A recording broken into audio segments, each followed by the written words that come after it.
محمد صلى الله عليه وسلم وشر الأمور محدثاتها وكل محدثة بدعة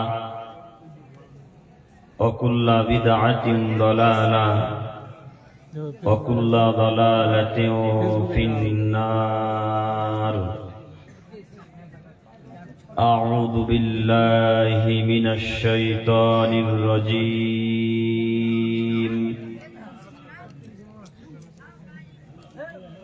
يا أيها الذين آمنوا لا تلهكم أموالكم ولا أولادكم عن ذكر الله ومن يفعل ذلك فأولئك هم الخاسرون.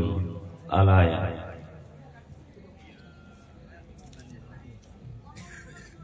عن أبي مالك الأشعري رضي الله تعالى عنه قال قال رسول الله صلى الله عليه وسلم لا يشربن الناس من أمة الخمر يسمونها بغير اسمها يغزاف على رؤوسهم بالمعازف والمغنيات يكسف الله بهم الأرض ويجعل منهم القردة والخنازير. رواه البخاري. المشكات. প্রশংসা আল্লাহ সুবহানাহু ওয়া তাআলার জন্যই, শান্তি অবতীর্ণ হোক আল্লাহ রাসূলের উপর সাল্লাল্লাহু আলাইহি ওয়াসাল্লাম। সম্মানিত সভাপতি সাহেব ও ওলামায়ে কেরামগণ ও আমার সামনে বসে থাকা দিনী ভাই ও পর্দার আড়ালে মা ও বোনেরা, আজকে আমাদের এই ধর্মীয় সভাতে দ্বীনি জালসার আলোচ্য বিষয় হচ্ছে জাহান্নামে যাওয়ার কারণ। জাহান্নামে যাওয়ার কারণ সম্পর্কে এক গুরুত্বপূর্ণ তথ্যবহাল বিবরণের চেষ্টা করব ইনশাআল্লাহুল আজিজ। আমি আমার বক্তব্য শুরু করার প্রথমেই আপনাদের সাথে জরুরি কয়েকটি কথা বলতে চাচ্ছি। তার প্রথম জরুরি কথা হচ্ছে এই যে আপনারা যতজন এইখানে এখন আপাতত বসে আছেন সকলেই উত্তর দিয়ে বলেন যে আপনারা যে পদ্ধতিতে, যে নীতিতে এখন আপাতত বসে আছেন, এই বসাটা কি মুহাম্মদ সাল্লাল্লাহু আলাইহি সাল্লামের নীতিতে বসে আছেন? জি, কথা বুঝতে পারেননি? আমি প্রথম বাক্যে বললাম যে আপনারা যে বসে আছেন এখন আপাতত যে পদ্ধতিতে, এটা কি মুহাম্মদ সাল্লাল্লাহু আলাইহি সাল্লামের পদ্ধতিতে বসে আছেন? এটা তো রাসূল সাল্লাল্লাহু আলাইহি ওয়াসাল্লামের পদ্ধতি নয়। আপনি যদি বসাটাই তার পদ্ধতিতে না করতে পারেন তাহলে হাদিস কোরআন কি শুনবেন এখন? যে যদি বসাটাই আমাদের নবীর পদ্ধতিতে না হয়, যদি মঞ্চটাই যদি নবীর পদ্ধতিতে না হয়, তাহলে আমি এখন যত হাদিস কোরআন বলবো আপনি কোনো কথাকে প্রাধান্য দিবেন? কোনো কথাকে তো মান্যতা দিবেন না।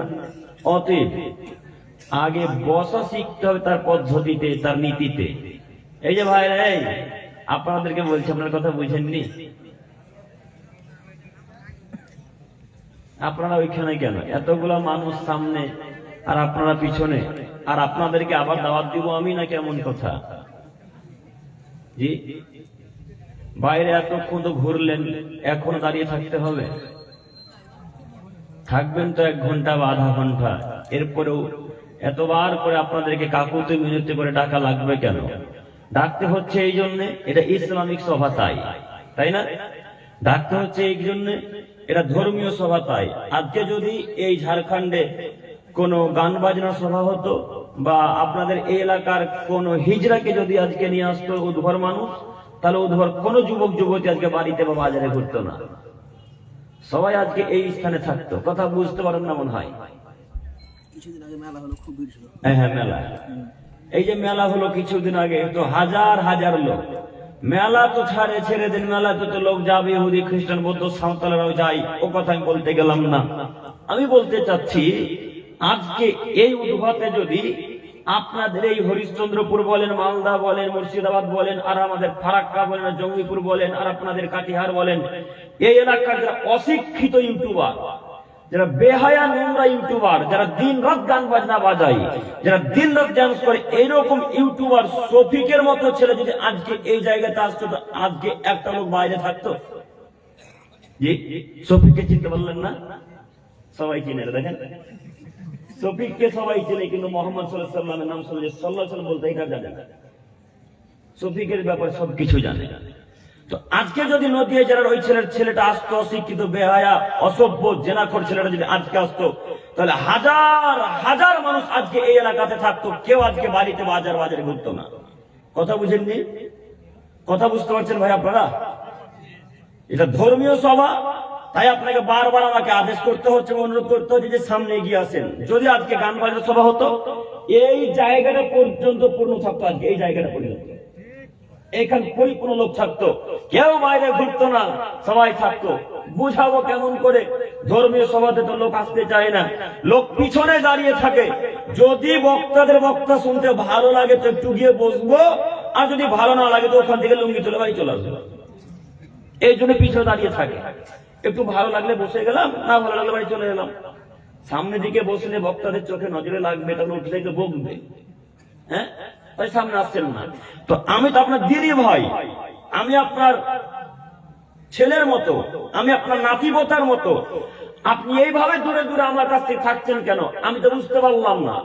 আমাদের নবী মুহাম্মদ সাল্লাল্লাহু আলাইহি ওয়াসাল্লাম যখন আলোচনা করতেন, তখন ফার্স্ট কাতারে থাকতেন আবু বকর সিদ্দিক, ফার্স্ট কাতারে থাকতেন উমর, ফার্স্ট কাতারে থাকতেন উসমান, ফার্স্ট কাতারে থাকতেন আলী, আবু হুরায়রা, বিখ্যাত বড় বড় সাহাবায়ে কেরামগণ থাকতেন। তো এখন যারা আপনারা পিছনে বসে থাকছেন, হেলান দিয়ে রাস্তাঘাটে বা দাঁড়িয়ে থাকছেন, আপনারা কি নিজেকে উসমানের চাইতে বেশি ধনী ব্যক্তি মনে করেন? জি, উসমান রাদিয়াল্লাহু তাআলা আনহু টাকার কাছে, সম্পদের কাছে আপনি তো নখের যোগ্যতা রাখেন না, নখের। তো আপনি এত গরিব ব্যক্তি হওয়ার পর আপনি পিছনে দাঁড়িয়ে আছেন কেন? উসমান এত ধনী, তারপরে সামনে কাতারে বসেন, আপনি কি অহংকার দেখাচ্ছেন? কি পেয়েছেন? আপনারা কি মনে করেন আপনারা সবাই আবু বকর সিদ্দিক রাদিয়াল্লাহু তাআলা চাইতে বেশি ইমানদার মানুষ?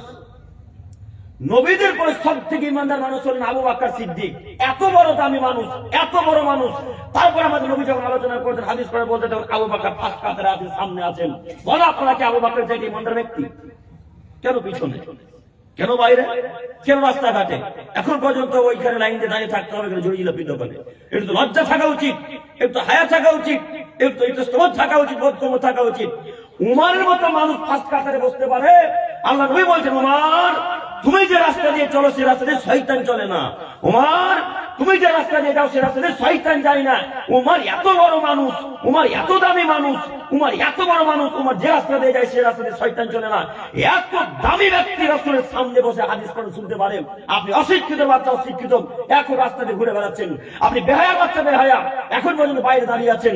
আপনি অশিক্ষিত বাচ্চা, অশিক্ষিত এখন পর্যন্ত রাস্তা দিয়ে ঘুরে আছেন। আপনি মানুষ, আপনাকে আমরা মানুষ মনে করি না। আপনি অশিক্ষিত বেহায়া, এ কথা আমরা মনে করি। এখন পর্যন্ত বাইরে মানুষ দাঁড়িয়ে থাকবে মানে? এখন রাত্রি 11:30 বাজে, এখন তার বাইরে কি কাজ আছে? এখন উনি বাইরে থাকবেন মানে? আপনারা কি কথা বুঝতে পারছেন? চাচা আপনাদেরকে বলছি, কথা বুঝতে পারছেন না? তা আপনারা এখন পর্যন্ত কেন বাইরে? আপনার ছেলেরা বাইরে আছে। আমি বক্তব্য বিষয় দিয়েছিলাম জাহান্নামে যাওয়ার কারণ। কথা শুধু মিলাবেন একটা একটা করে, আমার কথা মিলে কিনা। যদি আমার কথা মিলে হাদিস কোরআনের সাথে, তাহলে মান্যতা দেবেন আপনারা। আর যদি আমার কথা না মিলে, তো রাত্রিবেলা কথাকে ফেলে দেবেন ইনশাল্লাহ।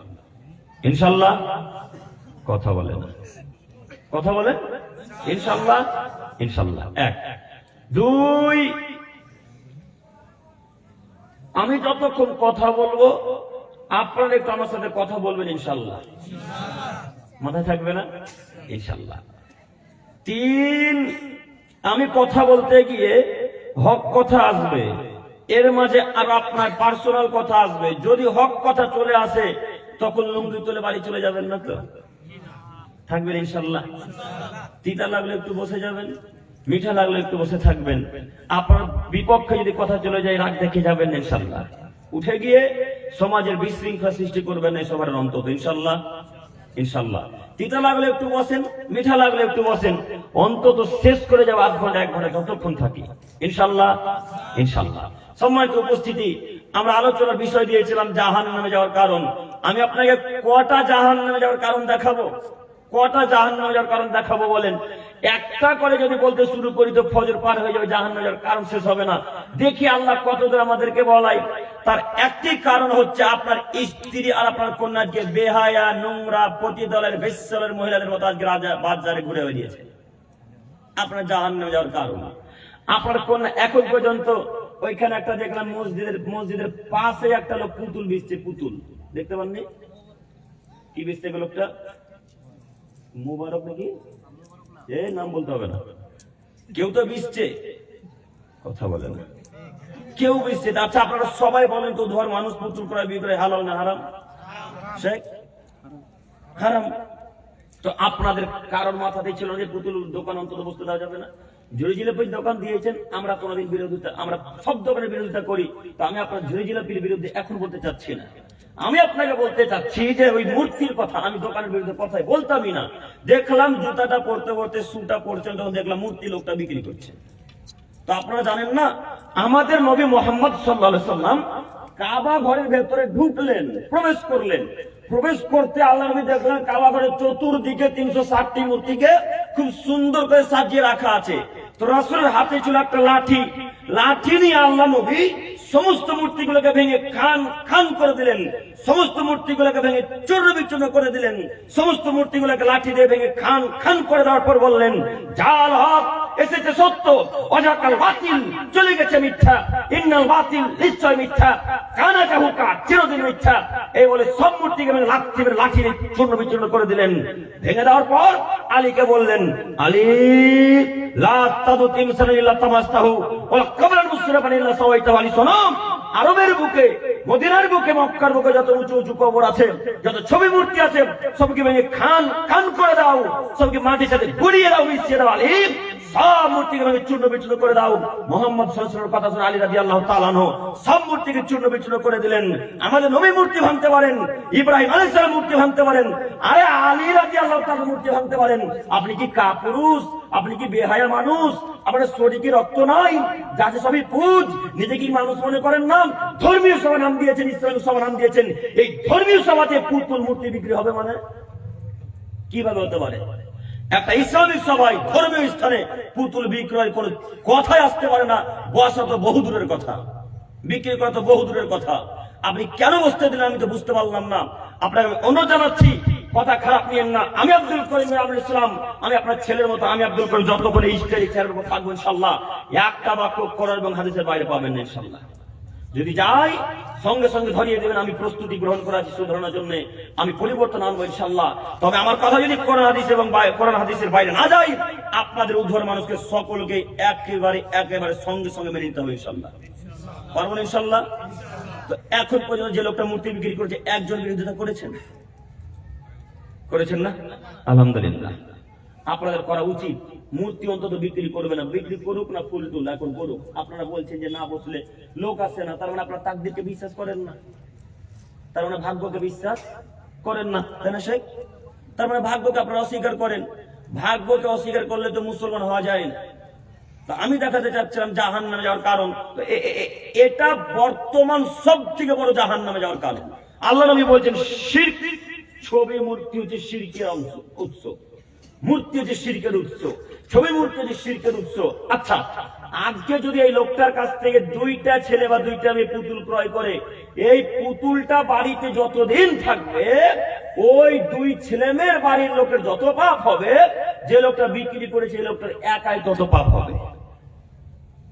এবার আপনি বলেন, যে ছেলে মেয়েটা মূর্তিটা বাড়িতে ক্রয় করে নিয়ে গেল, এই বাড়িতে রহমতের ফেরেশতা প্রবেশ করবে না, তো আপনি টাকা দিয়ে ঝগড়া কিনবেন না টাকা দিয়ে আপনি শান্তি কিনবেন গো? কথা বলে না। টাকা দিয়ে কি কিনবো? শান্তি কিনবো। প্রত্যেকদিন সালাতের মাধ্যমে গিয়ে আল্লাহকে বলেন, আল্লাহ পরিবারে সুখ শান্তি ফিরিয়ে দাও, আল্লাহ ছেলে মেয়েতে বরকত দান করো, আল্লাহ টাকাতে বারাকা দান করো, আল্লাহ ইলমে বারাকা দান করো, আল্লাহ তোমার কাছে ভিক্ষা চাইছি ইমানি হালালে যেন মৃত্যু হয়, আল্লাহ তুমি রাসূলের যা পদ্ধতিতে চলা তৌফিক দান করো। দিন রাত বলছেন, কিন্তু রহমতের ফেরেশতা তো ততক্ষণ পর্যন্ত আল্লাহ পাঠাবেন না যতক্ষণ পর্যন্ত বাড়িতে মূর্তি আছে, যতক্ষণ বাড়িতে ছবি মূর্তি আছে ততক্ষণ পর্যন্ত আল্লাহ রহমতের ফেরেশতাকে দিবেন না। হাদিস তো সহিহ মুসলিম মিসকাতের হাদিসগুলোকে কি করবেন? আপনাকে অনুরোধ করে বলে যাচ্ছি, আমরা মাঝে মাঝে দেখতে পাই, কালকে যখন বাসুদেবপুরে প্রোগ্রামে ছিলাম, তো এরকম ওই পর্দা টাঙানো ছিল, তো পর্দার মধ্যে দেখলাম ওই পায়রা ছাপা আছে, পায়রা, কবুতর, কবুতর বুঝছেন না, কবুতর, পায়রা। তো ওই পায়রা আজকে আপনাদের আমি অনেকক্ষণ থেকে লক্ষ্য করেছি, নেই আলহামদুলিল্লাহ, তার মানে বুঝতে শিখেছেন যে পায়রা দিতে হয় না। তো আপনারা এটা বুঝলেন মূর্তি, তো যে লোকটা বিক্রি করছে ওটা কি মূর্তি নয়? যে কথাই বলে না, ওটাও মূর্তি। তো এতক্ষণ কি করছিলেন? এখন যে 20টা লোক কিনে নিয়ে বাড়ি গেছে, এখন কজনের বাড়ি থেকে ভাঙবেন? কজনের বাড়ি থেকে ভেঙে চূর্ণ বিচূর্ণ আগুনে পোড়াবেন? পারবেন না। ও বলো আমি আমার বাপের টাকা দিয়ে কিনি, এখন কি করবেন? এখন তো আর আটকাতে পারবেন না। তো এখন পাপ ওই লোকটা হবে যে লোকটা বিক্রি করেছে, এই লোকটাকে এখন দেখেন, বলে পাপ কিভাবে আটকাবে? এ তো ক্ষমতার জোরে দোকান দেয়, যার যত পাওয়া সে তত বড় দোকানওয়ালা। সে বলে যে আমার জায়গাতে দোকান দিব, তো কার বাপের বলার কি আছে গো? এটাও যে সত্য কথা, আমার বাপের এটা জায়গা, আমি যা ইচ্ছা তাই করতে পারি, তাই না? তো যাই হোক, আমি দেখাতে যাচ্ছিলাম জাহান্নামে যাওয়ার কারণ। আপনি অহংকার দেখে জমিনে চলাচল করিয়েন না, পৃথিবীর বুকে টিকতে পারবেন। আপনার চাইতে বড় বড় ব্যক্তি, আপনার চাইতে বড় বড় অহংকারের মানুষ পৃথিবীর বুকে টিকে সরে চলে গেছে। ফেরাউন আছে পৃথিবীতে, কারণ আছে, নমরুদ আছে, আদ জাতি, সামুদ জাতি আছে, কেউ নেই। আপনি তো বদের তুলনায় এদের নখের যোগ্যতা রাখেন না, নখের। ফেরাউন এত বদ, ফেরাউন এত বদ, ফেরাউন এত বদ, মানুষ আল্লাহ তাআলা নিজে বলছেন আমি ফেরাউনের মতো বদ, অত্যাচারী, সীমালঙ্ঘনকারী, নির্যাতনকারী মানুষকে, বাদশাকে পৃথিবীর মুখে দ্বিতীয় আর কাউকে পাঠাবো না। দ্বিতীয়, আপনারা মনে করছেন মোদি খুবই বদ না? হ্যাঁ, আপনারা মনে করছেন ইয়োগী খুবই বদ, আপনারা মনে করছেন স্বরাষ্ট্রমন্ত্রী খুব বদ। এরা তো ফেরাউনের নখের যোগ্যতা রাখে না, নখের। তাহলে আপনি কিভাবে চিন্তা ভাবনা করবেন যে ফেরাউন কি পরিমাণের বদ মানুষ ছিল? তাকে পৃথিবী ছেড়ে চলে যেতে হয়েছে। আপনি তো সামান্য 10 টাকার মালিক, আপনি তো সামান্য 2টা দোকানের মালিক, কিসের অহংকার দেখাচ্ছেন? আপনি মাথায় রাখেন কথা, মরলেই 2 দিন হয়ে যাবে। যেই দিন কবর রেখে চলে আসবে, ফেরেশতা বাটাম ফাটিয়ে আপনাকে চূর্ণ বিচূর্ণ করে মাটির সাথে মিশিয়ে দিবে, তার নাম ফেরেশতা। এত ক্ষমতা ফেরেশতাদের, এত ক্ষমতা ফেরেশতাদের। আপনাকে আমি কি দিয়ে বুঝাই? এক একজন ফেরেশতার এত ক্ষমতা, এক একজন ফেরেশতার এত ক্ষমতা। কিছুক্ষণের জন্য মনে করেন এই কোরআনটা পৃথিবী, কিছুক্ষণের জন্য মনে করেন এটা পৃথিবী।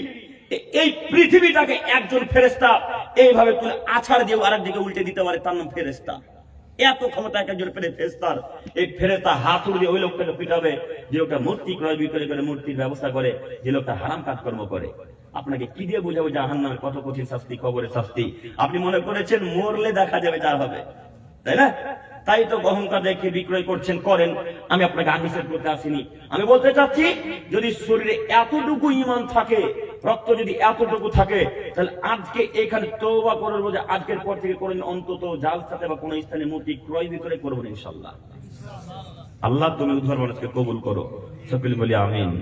সম্মানিত উপস্থিতি, বলছিলাম জাহান্নামে যাওয়ার কারণ। এরপরের অংশ আপনাকে দেখাই, আর একটা হাদিস পেশ করি, তারপরে আমি বাক্য পেশ করে যাচ্ছি। আব্দুল্লাহ ইবনে উমর রাদিয়াল্লাহু তাআলা আনহু বলেন, রাসূল সাল্লাল্লাহু আলাইহি সাল্লাম বলেছেন, আম্মার ইবনে ইয়াসার রাদিয়াল্লাহু তাআলা আনহু বলেন, রাসূল সাল্লাল্লাহু আলাইহি সাল্লাম বলেছেন, সালাসাতুল লা ইউকাল্লিমুহুমুল্লাহু ইয়াউমাল কিয়ামাহ, 3 শ্রেণীর মানুষের সাথে আল্লাহ তাআলা কথা বলবেন না। সালাসাতুন কদ হারামাল্লাহু আলাইহিমাল জান্নাহ, আল্লাহ তাআলা 3 শ্রেণীর মানুষের উপর জান্নাতকে হারাম করে দিয়েছেন। তার 3টি নম্বর মানুষ হচ্ছে আদ-দায়ুস আল্লাযী ইউকিরু ফি আহলিল খাবাস, বাড়িতে যে লোকটা বেহায়া কোনো সুযোগ দিয়েছে, এই লোকটার প্রতি জান্নাত হারাম, এই লোকটা জান্নাত যাবে না।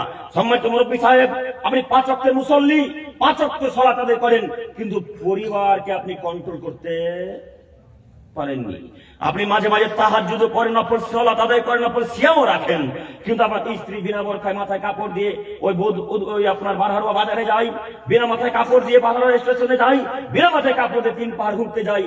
আপনি পুরুষ, আপনি পুরুষ নন। আপনাকে আল্লাহ নবী বলেছেন আপনি দায়ুস, আপনি বাড়িতে বেহায়াপনার সুযোগ দিয়েছেন, আপনি জান্নাত কিনতে এখন পারবেন না। এবার আপনাকে বলি, আজকে এই উধুয়াতে যত মহিলারা ঘুরে বেড়াচ্ছে, এখন পর্যন্ত বেড়াচ্ছে বা এর পূর্বে চলে গেছে ঘুরতে, তাদের কারোর স্বামী বা বাপ বা ভাই উধুয়াতে বেঁচে নাই? আছে তো? আছে। যদি বেঁচে থাকলো বাপ ভাই বা স্বামী, তাহলে এই মহিলারা বাড়ির বাইরে কিভাবে আজকে বেরোতে পারলো? কিভাবে, কেন বেরোলো? তার মানে আমরা বুঝে নিয়েছি এই উদুয়াতে কোনো পুরুষ মানুষ নেই তাই মহিলারা বাজারে ঘুরেছে, এই উদুয়াতে কোনো পুরুষ মানুষ নেই তাই তারা বাজারে যায়। আরে ঈদের বাজার করবে তাও নাকি নারী মানুষ, ঈদের বাজার করতে মহিলা লাগে। এই পুরুষগুলা কি করে এতদিন ধরে? শুধু কি ঈদের বাজার? আমাদের মুর্শিদাবাদ থেকে আপনাদের ঝাড়খণ্ডে অনেক লোক ওই প্লাস্টিকের ব্যবস্থা করতে আসে, তাই না? 10 টাকার বদনা, 10 টাকার থালা, কি কি যেন বিস্তার আছে না, বদনা বুঝলেন? বলেন না বদনা। তো এই বদনাটা আপনার পরিবারে লাগবে, তাও ওই লোকটার কাছে বদনা আপনার স্ত্রী কিনতে যাবে। তো আপনারা পুরুষ সব কবরে ঢুকেছে নাকি উদ্ধার গোরস্থানে? হ্যাঁ, স্ত্রী কেন বদনা কিনতে যাবে? স্ত্রী কেন বাজারে যাবে? সব পুরুষ কি কবরে গেছে? মহিলা কেন বাইরে? আল্লাহ নবী বলছেন ওয়াকান্না ফি বুয়ুতিকুন্না ওয়া তাবারুজুল জাহিলিয়াতিল্লাহ। পৃথিবীর মানুষ তোমরা মনে রাখো, পুত্রবধূগণ বাড়িতেই থাকবে, নারীগণ বাড়িতেই থাকবে, তোমাদের কন্যারা বাড়িতেই থাকবে, তোমাদের মেয়ে বেটিরা বাড়িতেই থাকবে। জরুরি প্রয়োজন যারা বাড়ি থেকে বেরোতে পাবে না, জরুরি প্রয়োজন যারা ঘর থেকে বেরোতে পাবে না, জরুরি প্রয়োজন যারা বাড়ি থেকে যাবে না, জরুরি প্রয়োজন যারা ঘর থেকে বেরোবে না। বলেন বদনা কিনাতে কি জরুরি কাজ আছে? এখন রাত্রি 11:45 বাজে, এখন তার কি জরুরি কাজ আছে? সন্ধ্যার সময় কি জরুরি কাজ ছিল? আমরা ওখানে বাজারে যাবে মানে 12 স্টেশন এমনি ঘুরতে চলে গেল, 3 পার এমনি ঘুরতে চলে গেল। আপনি কি করেন? আপনি পুরুষ নন, আপনি কাপুরুষ। আপনি পুরুষ নন, আপনি কাপুরুষ। আপনি পুরুষ নন, আপনাকে আমরা কাপুরুষ করি। পুরুষ মানে ক্ষমতা চলবে, ক্ষমতা। পুরুষ মানে ক্ষমতা চলবে, যেটা বলবেন স্ত্রীকে সেটা শুনতে বাধ্য, তার নাম পুরুষ। তো আপনার কথা স্ত্রী কিভাবে শুনবে? আপনি তো স্ত্রীর কথা শুনেন। যাকে আমাদের মুর্শিদাবাদ, জঙ্গিপুর, সন্তোষপুরের ভাষাতে বলে ভাঁড়ুয়া। কি আপনারা ভালো বলেন? ভাঁড়ুয়া। যে স্বামী স্ত্রীর কথাতে চলে তাকে আমরা ভাঁড়ুয়া বলি, তা আপনারা বলেন মানে কথা মিলছে নাকি সব? আমাদের মতোই ভাষা। আপনারা ওই আমরা রাস্তা চিনতে পারছিলাম না, তখন আমাদেরকে হিন্দিতে বলছে, ওই মুখের দিকে সে, তাই না ভাই? ওই মুখের দিকে, হ্যাঁ। তো হিন্দিতে কথা বলছে। তো আমি ভাবছিলাম যে ওরা আমার কথা বুঝবে না কেমন, যে কি হবে। তার মানে সম্পূর্ণ বুঝতে হচ্ছে না। আলহামদুলিল্লাহ, আলহামদুলিল্লাহ। তো এই লোকটা এখন তার স্ত্রীকে কিভাবে বাধা দিবে? কিভাবে বলে, রহিমা মাথায় কাপড় দেন, হলে তো দাঁত ভেঙে দেবো একেবারে। এই কথা কিভাবে বলবে? এই কথা যদি বলে দেয় কোনো স্বামী তার স্ত্রীকে, তো কালকে সকালবেলায় তালাক দিয়ে বাপের বুঝলে। আর এই ছেলেটা তো খুব ভয়, যে এত সুন্দর স্ত্রী পেয়েছি, আর পাবো কি না, তালাক কিছু বলবোই না। এত বেহায়ার বেহায়ারা, এত বেহায়ার বেহাই, স্ত্রী যা বলে তাই শুনে। এই ছেলেটা চেন্নাই কাজ করে, তো চেন্নাই কাজ করতে 6 মাস 7 মাস 8 মাস যাবো থাকে, তো সব টাকা স্ত্রীর অ্যাকাউন্টে দিয়েছে। কেন? ওর মার অ্যাকাউন্ট নাই, ওর নিজের অ্যাকাউন্ট নাই, ওর বাপের অ্যাকাউন্ট নাই, তো সব টাকা স্ত্রীর অ্যাকাউন্টে কেন গো? স্ত্রী বলেছে যদি তুমি মায়ের অ্যাকাউন্টে টাকা ছাড়ো শাশুড়ির অ্যাকাউন্টে, তাহলে তোমাকে কালকে তালাক দেবো। আগে আমরা শুনতাম মানুষ, পুরুষ মানুষ তালাকের ভয় দেখাতো, হ্যাঁ, এটা তো শেখলে পুরুষ ভাই যদি এই কাজ করে না করতে তালাক দেবো, এই কথা আগে পুরুষরা বলতো, এখন মহিলারা তালাকের ভয় দেখায় গো। আর এরা তো বুঝে না শরীয়ত, এরা মনে করে তালাক দিয়ে তালাক হয়ে যাবে, তাই এরা স্ত্রীর কথাতে উঠে, স্ত্রীর কথাতে বসে, স্ত্রী যা বলে তাই শুনে। স্ত্রী বলেছে তুমি যদি শাশুড়ির অ্যাকাউন্টে টাকা দিয়েছো, তোমার একদিন কি আমার একদিন। এই ছেলের অন্তর ভয় আছে, এত সুন্দর বউ আর পাবো না। তখন যত টাকা উপার্জন করেছে মাসের মাস সব টাকা তার স্ত্রীর অ্যাকাউন্টে দিয়েছে। 6 মাস 7 মাস 8 মাস যাবত কেরালাতে থাকে, এরা তো আসে না, এলাকার মানুষ যায় না কেরালা, সব মুম্বাই পার্টি। মুম্বাই 10 মাস 7 8 মাস 11 মাস বছরের পর বছর কাটিয়েছে। তো মাসের মাস যত টাকা পায় কোম্পানির কাছ থেকে, মালিকের কাছ থেকে, সব টাকা স্ত্রীর অ্যাকাউন্টে ছাড়ে। মাসের মাস যত টাকা সব স্ত্রীর অ্যাকাউন্টে দেয়, সব স্ত্রীর অ্যাকাউন্টে টাকা দেয়। 7 8 মাস পর বাড়ি এসে দেখছে স্ত্রীও নাই, টাকাও নাই। স্ত্রী পর পুরুষের হাত ধরে পালিয়ে গেছে। এখন টাকাটা স্ত্রীর অ্যাকাউন্টে দিয়ে লাভ হলো জি? তো আপনার মাথাতে এখন মগজ আছে না গোবর আছে? গোবর ভরা। আপনি স্ত্রীর অ্যাকাউন্টে কেন টাকাটা দিলেন? কেন মায়ের অ্যাকাউন্টে দেওয়া যেত না? আর এই ছেলেগুলা বলছে আব্দুল করিম ভাই কি যে বলছেন, মার অ্যাকাউন্টে টাকা যদি দিই তো মা তো সব টাকা খালাতো ভাই, মামাতো ভাই, চাচা লেগে দিয়ে দিচ্ছে, আর দিচ্ছে, এটাও যে স্বাভাবিক, তাই না? যত টাকা উপার্জন করে সব টাকা দিদিকে আপনার ভাইগনা ভাইকে দিয়ে দিচ্ছে। এখন কি করবেন? যদি দিয়েও দেয় তারপর বছর শেষে 10-20 হাজার টাকা দেখতে পাবেন, আর আপনার স্ত্রী যদি অন্য পরপ্রসাদে চলে যেতে 1 টাকাও পেলে না, হ্যাঁ, 1 টাকা তো হাতে থাকলো না। তো এই ব্যাপার ছাত্রটাকে যদি শিক্ষিত হয় তো উদ্ধতে মূর্খ কে গো? উদ্ধতে মূর্খ কে আছে তাহলে? এরাই তো শিক্ষিত, এরাই তো মূর্খ। শোনো যুবক, তোমাকে বলছি, তুমি স্ত্রীর কথাতে উঠা বসা বন্ধ করো। তুমি পুরুষ, তুমি ক্ষমতাশালী ব্যক্তি, তুমি ক্ষমতা, তুমি দায়িত্ব চালাবে, নেতৃত্ব দেবে, তার নাম পুরুষ। আল্লাহ নবী বললেন, আল্লিক আশা কালাবাম, পৃথিবীর মানুষ লাঠিটা দরজার উপরে রাখিও, পৃথিবীর মানুষ লাঠিটা বাতার উপরে ঝুলিয়ে রাখিও, দরজার উপরে ঝুলিয়ে রাখিও। বাতাতে, বাতা বুঝেন আপনারা? তালের বাড়ি যারা তারা বাতা বুঝবে, যাদের পাকা হবে তারা বুঝবে না। তো আমাদের তো মাটির বাড়ি, আমরা বুঝি। বাতাতে আল্লাহ নবী ঝুলিয়ে রাখতে বলেন লাঠিটা। কেন? বাতাতে যদি লাঠি ঝুলানো থাকে, তাহলে লাঠি দেখবে ছেলে, লাঠি দেখবে মেয়ে, লাঠি দেখবে স্ত্রী, লাঠি দেখবে বাড়ির পুত্রবধূ, সবাই লাঠি দেখবার বলবে, বাপরে বাপ, আজকে যদি বিনা মাথায় কাপড় দিয়ে জালসাতে যাই, আমার বাপ দিবে 2 পাইনের বাইরে। বিনা মাথায় কাপড় যাওয়া যাবে না, মাথায় কাপড় দিয়ে যাবে। এটা আল্লাহ রাসূলের আদেশ, এটা মুহাম্মদ সাল্লাল্লাহু আলাইহি ওয়াসাল্লামের আদেশ যে লাঠিটা উপরে ঝুলিয়ে রাখিও। তাহলে বাড়ির পুত্রবধূ ছেলেরা পর্যন্ত ভয় খাবে। আপনি লাঠি ঝুলিয়ে রেখেছেন, কিভাবে রাখবেন? আপনি তো নিজেই বুঝেন না, আপনি তো নিজেই দিন ধর্ম বুঝেন, আপনি কিভাবে লাঠি ঝুলাবেন? সম্মানিত মুরব্বী সাহেব, বলছিলাম, আপনার স্ত্রী যদি জাহান্নামে যায়, আপনাকে এখন জাহান্নামে যাওয়া লাগবে। কেন? আপনি স্ত্রীকে একদিনের জন্য বলেননি, রহিমা মাথায় কাপড় দাও, মাথায় কাপড় ছাড়া চলতে হয় না। তুমি ওই লোকটার কাছে সবজি কিনতে গেলে কেন? রহিমা তুমি লোকটার কাছে বদনা কিনতে গেলে কেন? আর বাড়িতে পুরুষ নাই, আমি এনে দেবো বদনা। যদি না আমি থাকি, যেদিন আমি আসবো সেদিন আমাকে অনুরোধ করবে, আমাকে বলবে, আমি এনে দেবো, কিন্তু তুমি যাবে না। অন্তত এই কথা বলতে পারবেন না? পারবো ইনশাল্লাহ। বলা উচিত। আপনার স্ত্রী পাড়া প্রতিবেশী দেখবে, এটা আমরা অন্তত মুসলমানেরা মেনে নিতে পারি না, হিন্দুরা মেনে নিবে না, খ্রিস্টানরা মেনে নিবে, কিন্তু আমরা যারা মুসলমান, তারপর আমরা আহলে হাদিস, তাই না? আপনারা সালাফি আকীদা অনুসরণ করেন না? সবাই আপনারা আহলে হাদিস মানুষ। তা আপনার স্ত্রী এইভাবে চলাচল করবে, আপনি কিভাবে মানছেন গো? কিভাবে মেনে নিতে পারছেন? আচ্ছা, আপনার স্ত্রীকে আল্লাহ আপনার জন্য তৈরি করলেন, এই কথা আল্লাহ নিজে বলছেন। প্রমাণ তিনি বলেন, অমিন আয়াতিয়ান খালাকালাকুম মিন আনফুসিকুম আজওয়াজা। পৃথিবীর মানুষ, মাথা কথা মনে রেখো, অনেক নিদর্শনাবলী আমাদের পৃথিবীর মধ্যে আছে, অনেক। সেই নিদর্শনাবলীর মধ্যে আমি আল্লাহ তোমার মধ্য থেকে সৃষ্টি করলাম তোমার স্ত্রীকে। কেন? লিতাসকুনু ইলাইহা, যেন তুমি তোমার স্ত্রীর কাছ থেকে শান্তি, তৃপ্তি, ভালোবাসা পাও। এই কারণে বাণী কার? বাণী আল্লাহ। আল্লাহ বলছেন, পৃথিবীর যুবক তোমরা শোনো, তোমার মধ্য থেকে সৃষ্টি করলাম তোমার স্ত্রীকে এই কারণে যে তোমার স্ত্রী তোমাকে শান্তি দিবে, তৃপ্তি দিবে, ভালোবাসা দিবে, তোমার সেবা যত্ন করবে, রান্না বান্না করবে, এটাই তার কাজ। এটা আপনার স্ত্রীর কাছে আপনাকে শান্তি, তৃপ্তি দিবে। তো আপনাকে এখন আমি বলতে চাচ্ছি যে মোহরানা আদায় করবেন আপনি, সায়া ব্লাউজ কিনে দিবেন আপনি, টাকা পয়সা দিবেন আপনি, স্কুল কলেজে বিশ্ববিদ্যালয়ে ভর্তি করবেন আপনি, ওষুধ পানি খরচা করবেন আপনি, হাসপাতালে যাবতীয় যা টাকা লাগে খরচ করবেন আপনি। আর ধাক্কা মারবে ফুচকাওয়ালা, হ্যাঁ, ধাক্কা মারবে কাপড়ওয়ালা। আপনার স্ত্রী যখন ঈদের বাজার করতে যায় তখন তার মাথায় কাপড় থাকে, আপনার স্ত্রী যখন বাজারে যায় তখন তার পেটে কাপড় থাকে। ওই বদনাওয়ালাটার কাছে, যে লোকটার ফেরিওয়ালার কাছে গেল, তখন আপনার স্ত্রীর মাথায় কাপড় ছিল। তো এই মহিলাটা যেমন জাহান্নামে যাবে, আপনি জাহান্নামে যাবেন রাসূলের বাণীতে। কেন? আল্লাহ আপনাকে দায়ুস বলেছে। দায়ুস কখনো জান্নাতে যাবে না। আজকের পর থেকে মা ও বোনদেরকে এইভাবে কন্ট্রোল করতে পারবো ইনশাল্লাহ? পারবো তো ইনশাল্লাহ। অন্তত মহিলা মানুষ কোনো পর পুরুষের সামনে যাবেন ইনশাল্লাহ। এই গ্রামে পুরুষরা বাজার করবে, এই গ্রামের পুরুষরা বদনা কিনবে, এই গ্রামের পুরুষরা শাকসবজি কিনবে, অন্তত নারীরা যাবে না জরুরি প্রয়োজন ছাড়া। আব্দুল করিম সাহেব যদি না তাকে পুরুষ মানুষ একটা পরামর্শ দিয়ে যান, জি পরামর্শ দিতে এসেছে, একটু দেখেন বাড়িতে কোনো পুরুষ নেই, উধুয়াতে কোনো গ্রামে পুরুষ মানুষ নেই, এখন সবজির প্রয়োজন, মহিলাদেরকে তো কিছু খাওয়া লাগবে। এখন কিভাবে সবজিটা আনবে?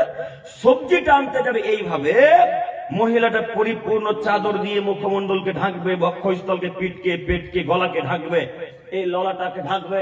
ঢাকার পরে দূর থেকে সবজিওয়ালাকে বলবে, ভাইয়া আলু দেন 500, ভাইয়া পটল দেন 250, ভাইয়া করলা দেন 500, ভাইয়া ভেন্ডি দেন 250।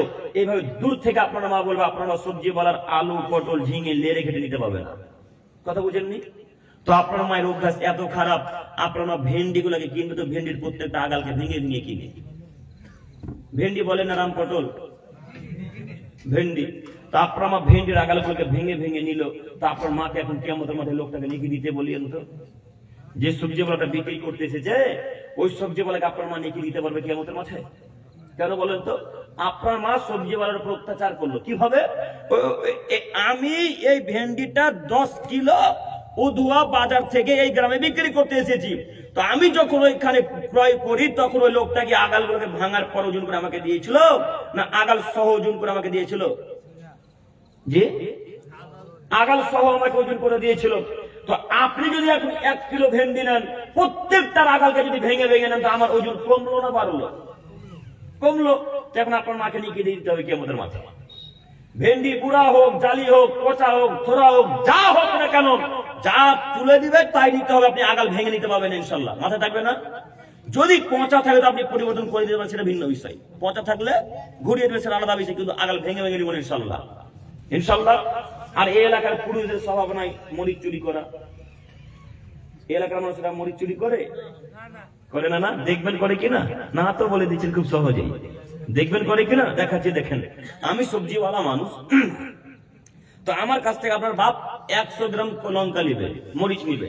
তো 100 গ্রাম লঙ্কা নিবে, তো আমার দাঁড়ি পাল্লাতে 100 গ্রাম হয়ে গেছে।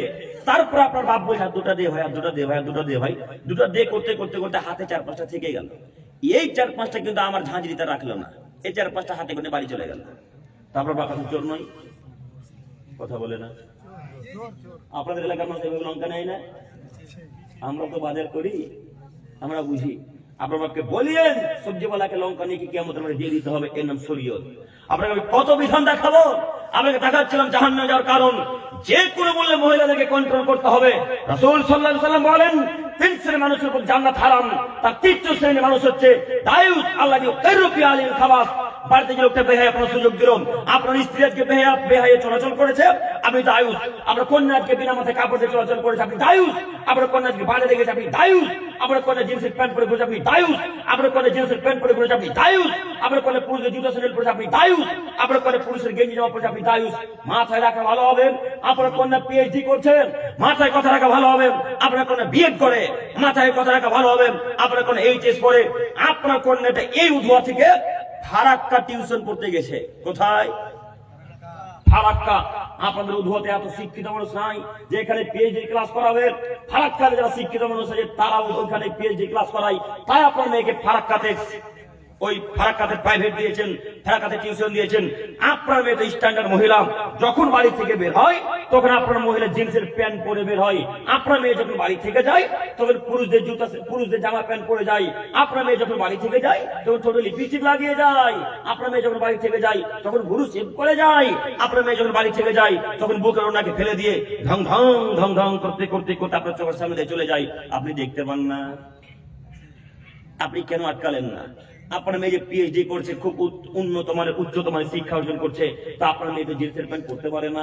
নারীরা পুরুষদের কোনো জুতা সেজে জামা প্যান্ট পরতে পারে না। আপনার কন্যা আজকে জিন্সের প্যান্ট পরে ঘুরে বেড়াচ্ছে বা বেরিয়েছে, আপনার কন্যাকে আটকাতে হবে।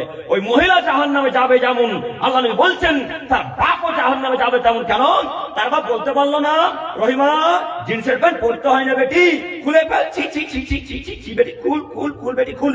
এগুলো ইহুদিদের পোশাক, এগুলো খ্রিস্টানদের পোশাক, এগুলো নাসারাদের পোশাক, এগুলো ইহুদিদের পোশাক বেটি, ছি ছি পুড়িয়ে ফেল, পুড়িয়ে ফেল বেটি।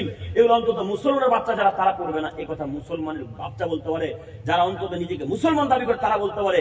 এ কথা কাপুরুষরা বলতে পারে না। এই গ্রামে শুধু নয়, সারা পৃথিবীতে যত মহিলারা জিন্সের প্যান্ট পরেন, সারা পৃথিবীতে যত নারীরা পুরুষের জামা প্যান্ট পরেন, সারা পৃথিবীতে যত মহিলারা পুরুষের গেঞ্জি জামা পরে ঘুরে বেড়ান, তাদের কারোর বাপ পুরুষ নয়, সব কাপুরুষ, সব কাপুরুষ, সব কাপুরুষ বাপ। এদেরকে আমরা সুবাপ মনে করি না। মাথায় কথা রাখা ভালো হবে। মহিলা জাহান্নামে যাবে যেমন, এর বাপ, এর স্বামী, এর বড় দাদাও জাহান্নামে যাবে তেমন। অতএব আজকের পর থেকে নিজের কন্যাকে আটকাতে পারবেন না ইনশাল্লাহ। আমি যদি আপনার কন্যাকে এখন গিয়ে 2 থাপ্পড় লাগাই, তো আপনি আজকে 12 থানা থেকে আমার নামে কেস করবেন, করবেন না?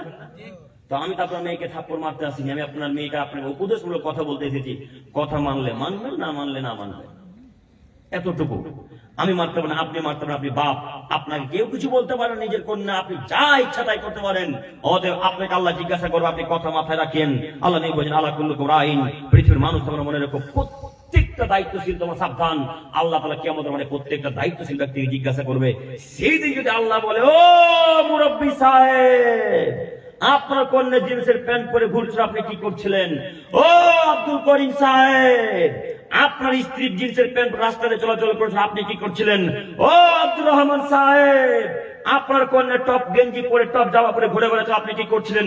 এই কথা যদি আল্লাহ প্রশ্ন করে, তখন আপনি বলবেন, আল্লাহ আমি তো জানতাম না নারীদের জিন্স প্যান্ট হারাম, আল্লাহ জানতাম না নারীরা টপ প্যান্ট পরতে পারে না, জানতাম না পুরুষদের জুতো স্যান্ডেল পরতে পারে না, আল্লাহ জানতাম না।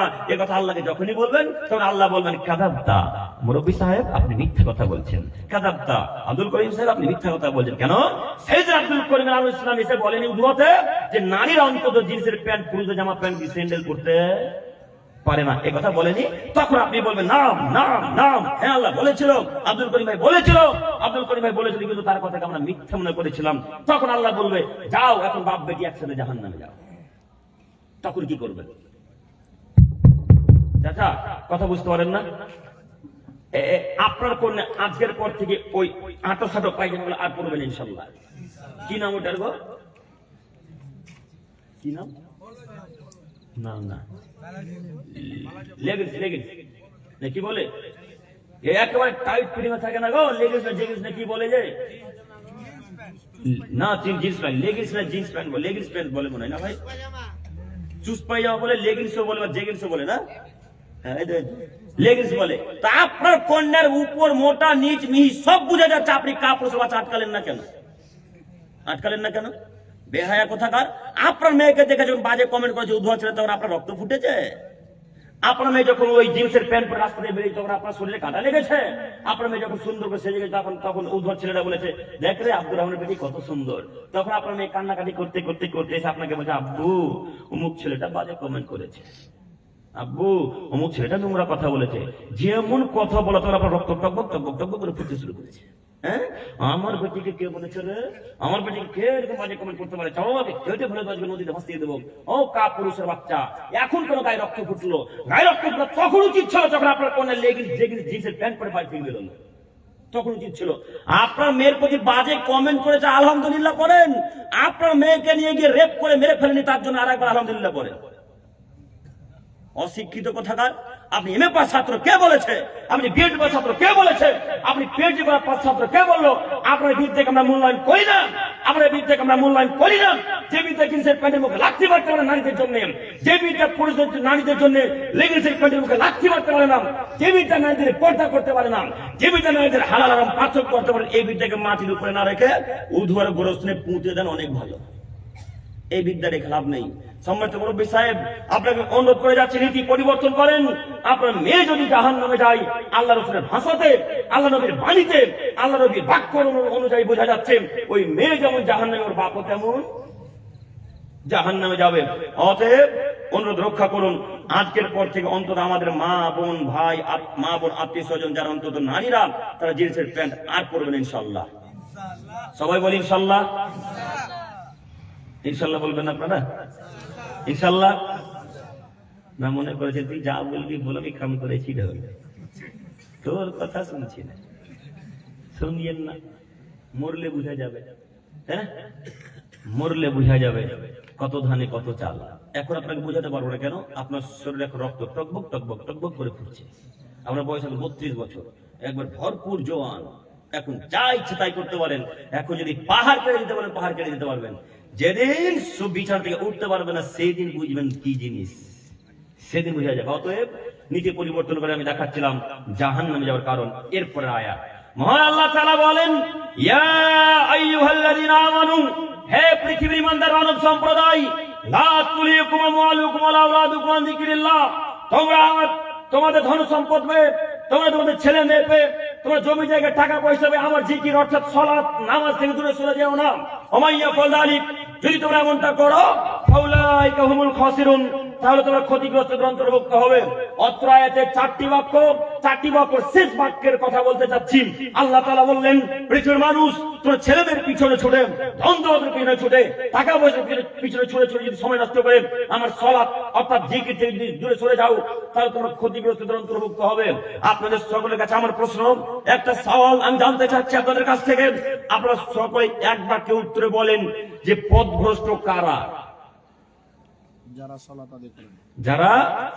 সালাত আদায় করে তারা পথভ্রষ্ট। আপনারা আবার বলেন ক্ষতিগ্রস্তদের অন্তর্ভুক্ত কারা? যারা ধনের পিছনে ছুটে। যারা আল্লাহকে ভুলে গিয়ে ধন দৌলতের পিছনে পিছনে সময় নষ্ট করলো তারা, ইহুদিরা পথভ্রষ্ট, ইহুদিরা ক্ষতিগ্রস্ত, নাসারারা পথভ্রষ্ট, নাসারারা ক্ষতিগ্রস্ত, হিন্দুরা পথভ্রষ্ট, হিন্দুরা ক্ষতিগ্রস্ত, আপনাদের ঝাড়খণ্ডের সাঁওতালেরা পথভ্রষ্ট, সাঁওতালেরা ক্ষতিগ্রস্ত।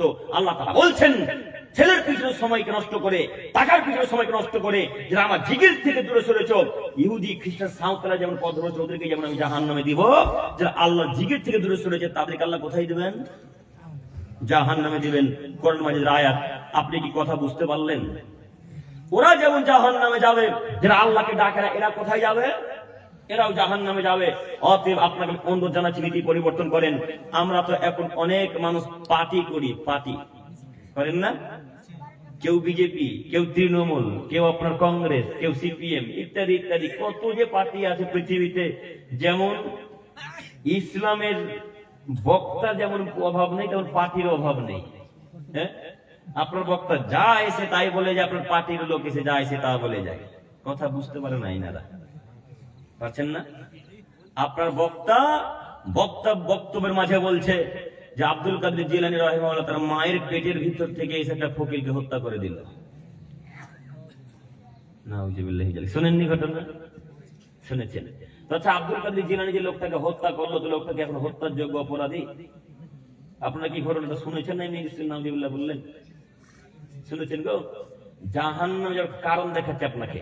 বারবার আমার বিষয়টা মনে মাথায় রাখবেন। আমি বিষয় ভিত্তিক কথা বলতে পছন্দ করি। একটু দেখেন, আব্দুল কাদের জিলানী রাহিমাহুল্লাহ নাম শুনেননি আপনারা? শুনেছেন না? বিশেষ করে যারা প্রকৃত হানাফি আমার ভাইয়েরা, যারা আসল হানাফি, তারা খুব মূল্যায়ন করে, আমরাও মূল্যায়ন করি। আমি নিজে আব্দুল কাদের ভালো মানুষ, খুবই ভালো মানুষ। তিনি অনেক শিক্ষিত মানুষ, আমরা তাদেরকে সম্মান করি। তো এই আব্দুল কাদের জিলানী তার মায়ের পেটের ভিতরে আছে। কোথায় আছে? মায়ের পেটের ভিতরে আছে। তো একটা ভিক্ষুক ভিক্ষা করতে তার মার কাছে এসেছে, এসে বলছে আম্মু দিয়েছে। তখন এই ফকিরটা তার মাকে দেখে খারাপ চিন্তা ভাবনা করেছে যে তার মা সাথে জেনা করবে, বিচার করবে, এরকম একটা চিন্তা ভাবনা লোকটা করেছে। তো এই কথা কিন্তু আব্দুল কাদের জিলানী মায়ের পেটের ভিতর থেকে বুঝতে পেরেছে। আচ্ছা, গায়েবের কথা কি আল্লাহ তাআলা ছাড়া কেউ জানে? আল্লাহ ছাড়া তো গায়েবের কথা কেউ জানে না। স্বয়ং মুহাম্মদ সাল্লাল্লাহু আলাইহি ওয়াসাল্লাম গায়েবের খবর বলতে পারে না। আব্দুল কাদের জিলানী রাহিমাহুল্লাহ তো বহু দূরের কথা, আপনার অমুক মানুষ তো বহু দূরের কথা। দেখেন তো আব্দুল কাদের জিলানী মায়ের পেটের থেকে কিভাবে বুঝলো যে ফকিরটা আমার মায়ের সাথে জেনা করবে? এই কথা যখন বুঝতে পারলো, তখন আব্দুল কাদের জিলানী তার মায়ের পেটের থেকে বেরিয়ে এসে একটা ছোরা হাতে নিয়ে আব্দুল কাদের জিলানী লোকটাকে হত্যা করে দিল। আচ্ছা, যদি হত্যা করলো মানলাম, আব্দুল কাদের জিলানী মায়ের পেট থেকে বেরিয়ে এলে কথা মানলাম, তো আব্দুল কাদের জিলানী এখন তার মায়ের পেটে যাবে কিভাবে? এখন তো তার ভূমিষ্ঠ হওয়ার সময় হয়নি, এখন পৃথিবীতে আসার তার কথা বলে না, সময় হয়নি। তো আব্দুল কাদের জিলানী কেন লোকটাকে হত্যা করলো, বের হলো কিভাবে? আর যদি হত্যাই করে, হত্যার যোগ্য অপরাধী তখন হয় যখন মানুষ জেনা ব্যভিচারে লিপ্ত হয়। তখন ফকিরটা কি জেনা করেছে? এখনো শুধু চিন্তা ভাবনা ব্রেনে নিয়েছে যে জেনা করবো, বা খারাপ চিন্তা নিয়েছে, তখন হত্যার যোগ্য অপরাধী লোকটা। আব্দুল কাদের জিলানী হত্যা করলো কেন? তার আপনার হুজুর, আপনার বক্তা মিথ্যা কথা বলেছে। এই কথা যখন বক্তা বলেছে, তখন যত উপস্থিত শ্রোতা সবাই বলছে সুবহানাল্লাহ। বক্তা তো মূর্খ, শ্রোতারা ডবল মূর্খ। নইলে কিভাবে বললো যে আব্দুল কাদের জিলানী রাহিমাহুল্লাহ মায়ের পেটের ভেতর থেকে বেরিয়েছে, একটা লোককে হত্যা করে মায়ের পেটে ঢুকে গেল? কিভাবে মায়ের পেটের ভেতর যাবে? কথা যে বলবেন, কথা তো সমাজে বিক্রি হতে হবে। হ্যাঁ, এমন উদ্ভট কথা বলছেন যে কথা হাদিসে নেই, কোরআনে নেই, কোনো ইতিহাসে নেই। এরকম কথা বলে আপনি জাতিকে কি বোঝাতে চাইছেন? জাতিও বোঝে না, জাতি মনে করছে এটাই ধর্ম। তো আমরা যখন এর বিরোধিতা করি তখন আমরা খারাপ কেন? জাতিতে এতদিন মনে করছে এটাই আসল ধর্ম, তাই না? জাতি তো মনে করছে এটাই ঠিক। আব্দুল কাদের এখন ভুল কথা বলছেন। মাথায় কথা রাখা ভালো হবে। আল্লাহ নবী বলছেন মান কাযাবা আলাইহি মুতাআম্মিদান ফালিয়াতাবাওয়া মাকআদাহু মিনান নার। পৃথিবীর মানুষ মনে রেখো, আমার ব্যাপারে লাখ কোটি কথা বলো, কোনো যায় আসে না। আমার ব্যাপারে হাজার কথা বলো, কোনো দোষ নেই। তোমরা বনী ইসরাঈলের ঘটনা বলো, কোনো দোষ নেই। তোমরা আমার ব্যাপারে যা খুশি তাই বলো, কোনো ব্যাপার নেই। তবে বনী ইসরাঈলের ঘটনা যেন সত্য হতে হবে। আমার কথা বলতে গিয়ে যদি এতটুকু বাড়াবাড়ি করো, তাহলে তোমাদের থাকার জায়গা জাহান্নাম। ও বক্তা সাহেব, এই কথা যদি রাসূলের সাথে না মেলে, তাহলে আপনার অবস্থা কোথায়? ও হুজুর হুজুর সাহেব, যদি আব্দুল কাদের জিলানীর ঘটনা আসলে সত্য না হয়, মায়ের পেট থেকে বেরিয়ে না আসে ভেতর থেকে, তাহলে রাসূলের বুখারী, মুসলিম এবং মিশকাতের হাদিস অনুযায়ী আপনার স্থান কোথায়? জাহান্নাম। এখন আপনাকে আমি কি দিয়ে বুঝাবো জাহান্নাম কত কঠিন জায়গা? বক্তা মনে করে যেটাই ধর্ম, হাদিস করা না করে বক্তব্য দিতে চলে আসে। তাই বলেছিলাম যে কোনো বক্তব্যের বিষয় বলতে গেলে জাতির সঙ্গে যদি কথা বলতে হয় অন্তত 6 থেকে 7 দিন যাবত পড়া লাগে, তারপরে 2, 3, 5 বার 7 বার 8 বার প্র্যাকটিস করা লাগে, তারপর জাতির সঙ্গে কথা বলতে হয়। যদি ভুল মনে হয় তাহলে বই দেখে দেখে, খাতা দেখে দেখে বলতে হবে, কিন্তু ভুল বলা যাবে না। কেন? আমার একটা ভুল কথাতে যদি আজকে 10,000 মানুষ পালন করে আমার কথাটাকে, 10,000 মানুষ যত পাবি, আমি একা তত পাবি। অতএব কথা বলার পূর্বে বারবার যাচাই করা লাগবে, বারবার যাচাই বাছাই করে বক্তব্য দিতে হবে। অতএব আপনাদেরকে বলছি, আপনারা যে শরীয়ত মানবেন, তো শরীয়তটা সহিহ না জয়ী সেটা মানবেন না, দেখবেন না? হাদিসটা সহিহ না জয়ী এটা দেখবেন না? এটা কি ঈদগাহ ময়দান না এমনি পাবলিকের জায়গা? পাবলিকের জায়গা। তো এই জায়গাটা আমার এই ছোট ভাই তালেব ইলমটা কিনবে, বা আপনি কিনবেন, ভাই আপনি কিনবেন জায়গাটা। তো জায়গাটা যখন কিনতে যাচ্ছেন তখন কত খোঁজ খবর, এই লোকটার নামে দলিল আছে কিনা, এই লোকটার নামে রেজিস্ট্রি আছে কিনা, এই লোকটার নামে রেকর্ড আছে কিনা, এই লোকটার আসলে জায়গা না ভাউতাবাজি করে বিক্রি করছে, এরকম খোঁজ নেন না আপনারা? সামান্য 1 কাঠা 1 বিঘা জমি নেবেন, তার জন্য এত খোঁজ খবর। আর যে আমল করে জান্নাত যাবেন সেই আমল সহিহ না জয়ী এটা দেখবেন না? তো কেন আপনি যাচাই বাছাই করলেন না? কেন আমল করা শুরু করলেন তার কথাতে? আপনাকে আমি বলিনি আমার কথা মানতে হবে, আমি কোনদিন আমার কথা মানতে বলিনি কোন জাতিকে, কোন মানুষকে। আমি বলেছি আমার কথা যদি হাদিস কোরআনের সাথে মিলে তাহলে আমার কথা মানবেন, নইলে আমার কথাকে লাথি মেরে দিয়ে উঠোয়ার নদীতে ফেলে দিবেন। আমার কথার এতটুকু মূল্য দিতে হবে না। আমি আব্দুল করিম আমিনুল ইসলাম একটু ছোট মানুষ, এখানে আমার চাইতে অভিজ্ঞ ওলামায়ে কেরাম বসে আছেন, তাদেরকে জিজ্ঞাসা করেন আমার কথা বক্তব্যের সাথে মিলে কিনা কোরআন হাদিসের সাথে। সম্মানিত মুরব্বী সাহেব, আপনি কথা বিশ্বাস করুন। আপনাকে দেখাতে চাচ্ছিলাম জাহান্নামে যাওয়ার কারণ, অনুরোধ রক্ষা করুন। আপনাকে আজকের পর থেকে আপনাকে অনুরোধ করে যাচ্ছি, আজকের পর থেকে আর কোনদিন আল্লাহর জিকির সালাত ছাড়বো না ইনশাআল্লাহ। ইনশাআল্লাহ আপনি পার্টি করেন, যাই করেন, আমি কোন বাধা দিতে আসি, বাধা দিব না ইনশাআল্লাহ। তো একটা কথা এখানে বলতে চাচ্ছি, আপনারা সবাই বলেন তো দেখি, ফরজ সালাত আদায় করতে কতক্ষণ লাগে? 10 মিনিট। যদি খুব ভালোভাবে আল্লাহকে ডাকেন তো 15 থেকে 16 মিনিট, এর চাইতে বেশি কিন্তু আর সময় লাগবে না। খুব ভালোভাবে যদি আল্লাহকে ডাকেন তো ফরজ সালাত আদায় করতে কতক্ষণ লাগবে ভাই? 15 থেকে 16 মিনিট। 15 থেকে 16টা মিনিট আল্লাহর জন্য মসজিদে এসে ব্যয় করতে পারেন না, নষ্ট করতে পারেন না, কিন্তু পার্টিতে নেমে মিছিল ঠিকই করতে পারেন 3 ঘন্টা। হ্যাঁ, 10 থেকে 16টা মিনিট, 15 থেকে 16টা মিনিট আল্লাহর জন্য ব্যয় করতে পারেন না, কিন্তু পার্টির মিছিলে গিয়ে ঠিকই ব্যয় সময়কে নষ্ট করতে পারেন না? ঘন্টার পর ঘন্টা, ঘন্টার পর ঘন্টা, ঘন্টার পর ঘন্টা চলে যায় পার্টিতে, বোঝাই যায় না সময় কি জিনিস। কেন? শয়তান ব্রেনকে অস করে ফেলেছে, খেয়ে ফেলেছে, তাই বুঝতে পারেন না। আপনাকে বলি, আপনি যে পার্টিতে গেলেন আর ফার্স্ট কাতার নেমে বললেন অমুক নেতার চরিত্র ফুলের মতো পবিত্র, অমুক এমপির চরিত্র ফুলের মতো পবিত্র, অমুক অমুক চেয়ারম্যানের চরিত্র ফুলের মতো পবিত্র। আচ্ছা, আপনি যার চরিত্রের গুণগান গাইলেন, আপনি একবার খুঁজে নিয়ে দিয়েছি, দেখেছেন তার চরিত্র ভালো না খারাপ? দেখেছেন? দেখেননি। আপনি খোঁজ নিয়ে দেখেন, আপনাদের এলাকাতে হাজারো রাস্তা তৈরি হয়নি, এখনো তৈরি হয়েছে। যদি রাস্তাটা তৈরি হতো তাহলে আমাদের 4 চাকার সামনে দিকে ঠেকতো না, এখানে ওইখানে ঠেকে গেল না গাড়িটা, আমাদের ওইখানে ঠেকে গেল। যদি রাস্তাটা আসলে ভালো থাকতো তাহলে তো মানুষ যাতায়াত এমনিতে অনায়াসে চলতে পারতো। হাজারো রাস্তা এখন পর্যন্ত পরিপূর্ণ মেরামত হয়নি, হাজারো রাস্তা। তা আপনি যেই নেতার গুণগান গাইলেন তার চরিত্র এখন কিভাবে ভালো হলো গো? জি, কথা বলে না গো, এরা কথা মানে বুঝে না। আমার আমি তুমি করে বলবো নাকি? তো কথা বুঝতে পারেন না? আপনার নেতার গুণগান কেন গাইলেন? আল্লাহ নবী বললেন ইন্না মিন খায়রিকুম আহসানাকুম আখলাকা, আমার নিকট ওই লোকটা সবথেকে ভালো, আমার নিকট ওই লোকটা সবথেকে উত্তম, আমার কাছে ওই লোকটা সবথেকে প্রিয় যার চরিত্র ভালো, যার ব্যবহার ভালো। তো আপনার এমপি সাহেব, আপনার এমএলএ সাহেব, আপনার চেয়ারম্যান সাহেব, আপনার মেম্বার সাহেব রাস্তার কোটি কোটি টাকা পকেটে মেরে খেয়ে এখন তার চরিত্র ভালো হয়ে আছে? হ্যাঁ, আপনাদের টাকা এখনো মেরে খেয়ে তার চরিত্র এখনো ভালো আছে? কেন তার গুণগান গাইলেন? তো আপনাকে যদি আমি এখন অশিক্ষিত বলতে আমি অপরাধী না আপনি নিজে অপরাধী গো? কেন আপনি চরিত্র গুণগান গাইলেন? যার চরিত্রের বর্ণনা দিবেন তার ব্যাপারে জানবেন সঠিক না বেঠিক, তারপরে গুণগান গাইবেন। আর সামনে আরো একটি কথা, ভোট পদ্ধতি জায়েজ বা না জায়েজ এটা বলছি না, আমি বলতে চাচ্ছি ভোট পদ্ধতিতে নেমে আপনার কি কোনো লাভ আছে? যত লাভ তো সব এমপি এমএলএ মন্ত্রীদের। আপনি কি করছেন? আপনি শুধু 2 পা নষ্ট করে খরচ করে জুতাটাকে ক্ষয় করে বাড়ি আসছেন। আর কিছু আছে আপনার? আপনার না লাভ নেই। কে বলো লাভ নেই? কে বলো লাভ নেই? 2 মুঠা করে বিড়ি ধরিয়ে দিলে তো লাভ। হ্যাঁ, একটা করে মদের ওই বোতল জেডি ধরিয়ে দিলেই তো লাভ আছে। আর এরা তো ওইরকমই মানুষ, একটা করে মদের জেডি বোতল যদি ধরিয়ে দেয় তো যেখানে যেতে হবে সেখানে যাবে, একদম যেখানে যেতে বলবে। তাই তো এরা পার্টির সামনে থাকে, এরা কখনো জালসাতেও থাকে, এরা কখনো পার্টির সামনে থাকে, কোনো গান বাজানোর স্থানে থাকে, আর দুর্গা পূজার স্থানেও থাকে এরা। সম্মানিত মুরব্বী সাহেব, আমি বলতে চাচ্ছিলাম নীতি পরিবর্তন করেন। জাহান্নাম থেকে যদি বাঁচতে চান তাহলে আপনি এই দুনিয়াবী কাজকর্ম ত্যাগ করে মুহাম্মদ সাল্লাল্লাহু আলাইহি ওয়াসাল্লামের পদ্ধতি গ্রহণ করেন, আল্লাহর পদ্ধতি গ্রহণ করে, তবে জান্নাত হবে ইনশাআল্লাহ। এরপরের বাক্য, সম্মানিত মুরব্বী সাহেব, বলছিলাম জাহান্নামে যাওয়ার কারণ। এরপর আয়াত, মহান আল্লাহ তাআলা বলেন, পৃথিবীর মানুষ তোমরা মনে রেখো, ওয়াইলুল লিকুল্লি হুমাযাতিল লুমাযা, ধ্বংস সুনিশ্চিত, ধ্বংস অবধারিত, ধ্বংস হবেই হবে ওই সমস্ত মানুষ যারা মানুষকে সামনাসামনি গালি দেয় এবং পিছনে পরনিন্দা, গীবত, পরচর্চা করে। পরনিন্দা বাক্যটা বুঝতে পারলেন? আপনারা মনে হয় অনেক বাক্য আমার বুঝতে পারেন, আমি বুঝতে পারছি। কন্যা মানে কি বলেন তো আপনারা? মেয়ে, বুঝতে পেরেছেন? আর পরনিন্দা মানে গীবত করা, বুঝতে পারছেন তো? জি।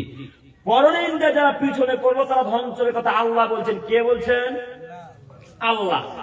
আল্লাহ বললেন যারা গালি দেবে তারা ধ্বংস সুনিশ্চিত, যারা পিছনে পরনিন্দা করবে বা দূরে গিয়ে করবে তারা তাদের ধ্বংস সুনিশ্চিত। তো আপনাদের এই সূরাটা কার কার মুখস্থ আছে? হাত তোলেন তো। সূরাটার নাম কি ভাই? হুমাজা না নাকি? হুমাজা না সাহেব? সূরাটার নাম হচ্ছে হুমাজা, ওয়াইলুল লিকুল্লি হুমাযাতিল লুমাযা। তো এই সূরাটা অন্তত যারা 5 ওয়াক্তের মুসল্লি তাদের প্রায় লোকের মুখস্থ আছে, তাই না চাচা? মুখস্থ নাই? মুখস্থ আছে কথা ঠিক, কিন্তু অর্থ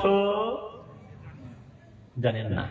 আপনাদের অবস্থা আর জর্দাখোর, গুলখোর, গুটখাখোর, বেদাতি হুজুরদের অবস্থায় এক। কিভাবে? জর্দাখোর, গুটখাখোর, বিড়িখোর হুজুরও জানে যে ও মাইয়ুশরিক বিল্লাহ, যারা শিরক করে মারা যাবে, ফাকাদ হারামাল আলাইহিল জান্নাহ, তাদের প্রতি জান্নাত হারাম আল্লাহ করেছেন। ওমা হুম নার, তাদের থাকা জায়গা জাহান্নাম। ওমা লিযালিমিনা মিন আনসার, তাদের জন্য কিয়ামতের মাঠে কোনো সাহায্য সহযোগী থাকবে না। এই কথা আপনার হুজুর জানে, কিন্তু একদিন দেখেছেন শিরকের বিরুদ্ধে কথা বলতে? দেখেছেন? একদিন দেখবেন তাদের শিরকের বিরুদ্ধে কথা পাবেন না। একদিন বলবে না শিরকের বিরুদ্ধে কথা। কেন? শিরকের বিরুদ্ধে যদি কথা বলে তো ইনকাম বন্ধ হয়ে যাবে, তাই করবে না। তো তাদের অবস্থা আপনাদের অবস্থা আমরা কাছাকাছি একই মনে করি। তারাও কোরআন তেলাওয়াত করে, অর্থ বুঝে না।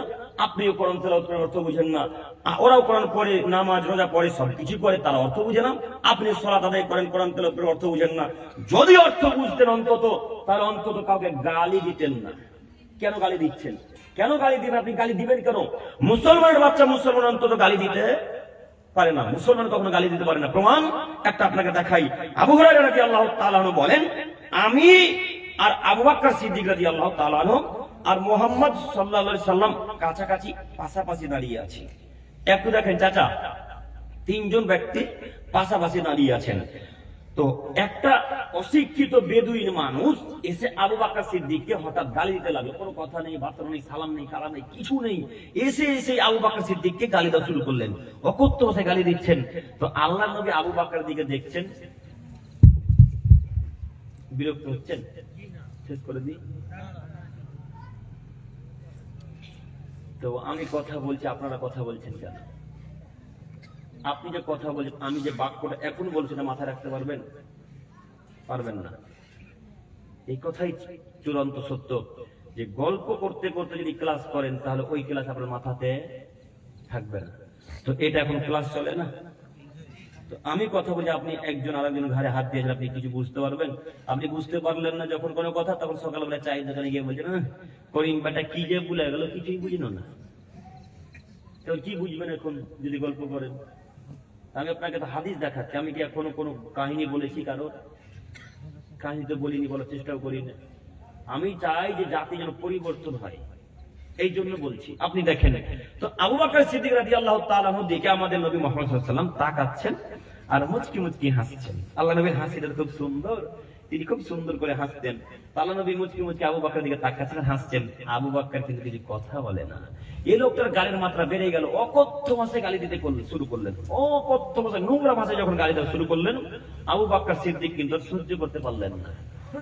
সহ্য করতে না পেরে তখন আবু বকর রাদিয়াল্লাহু তাআলা আনহু কোন একটা খারাপ ভাষাতে কথা বলে বসলেন বা গালি দিলেন, যাই হোক কিছু বললেন। তারা তো সাহাবী মানুষ, নোংরা ভাষা বলবেন না, হয়তো কিছু বলেছে যে কথাটা রাসূলের খারাপ লেগেছে।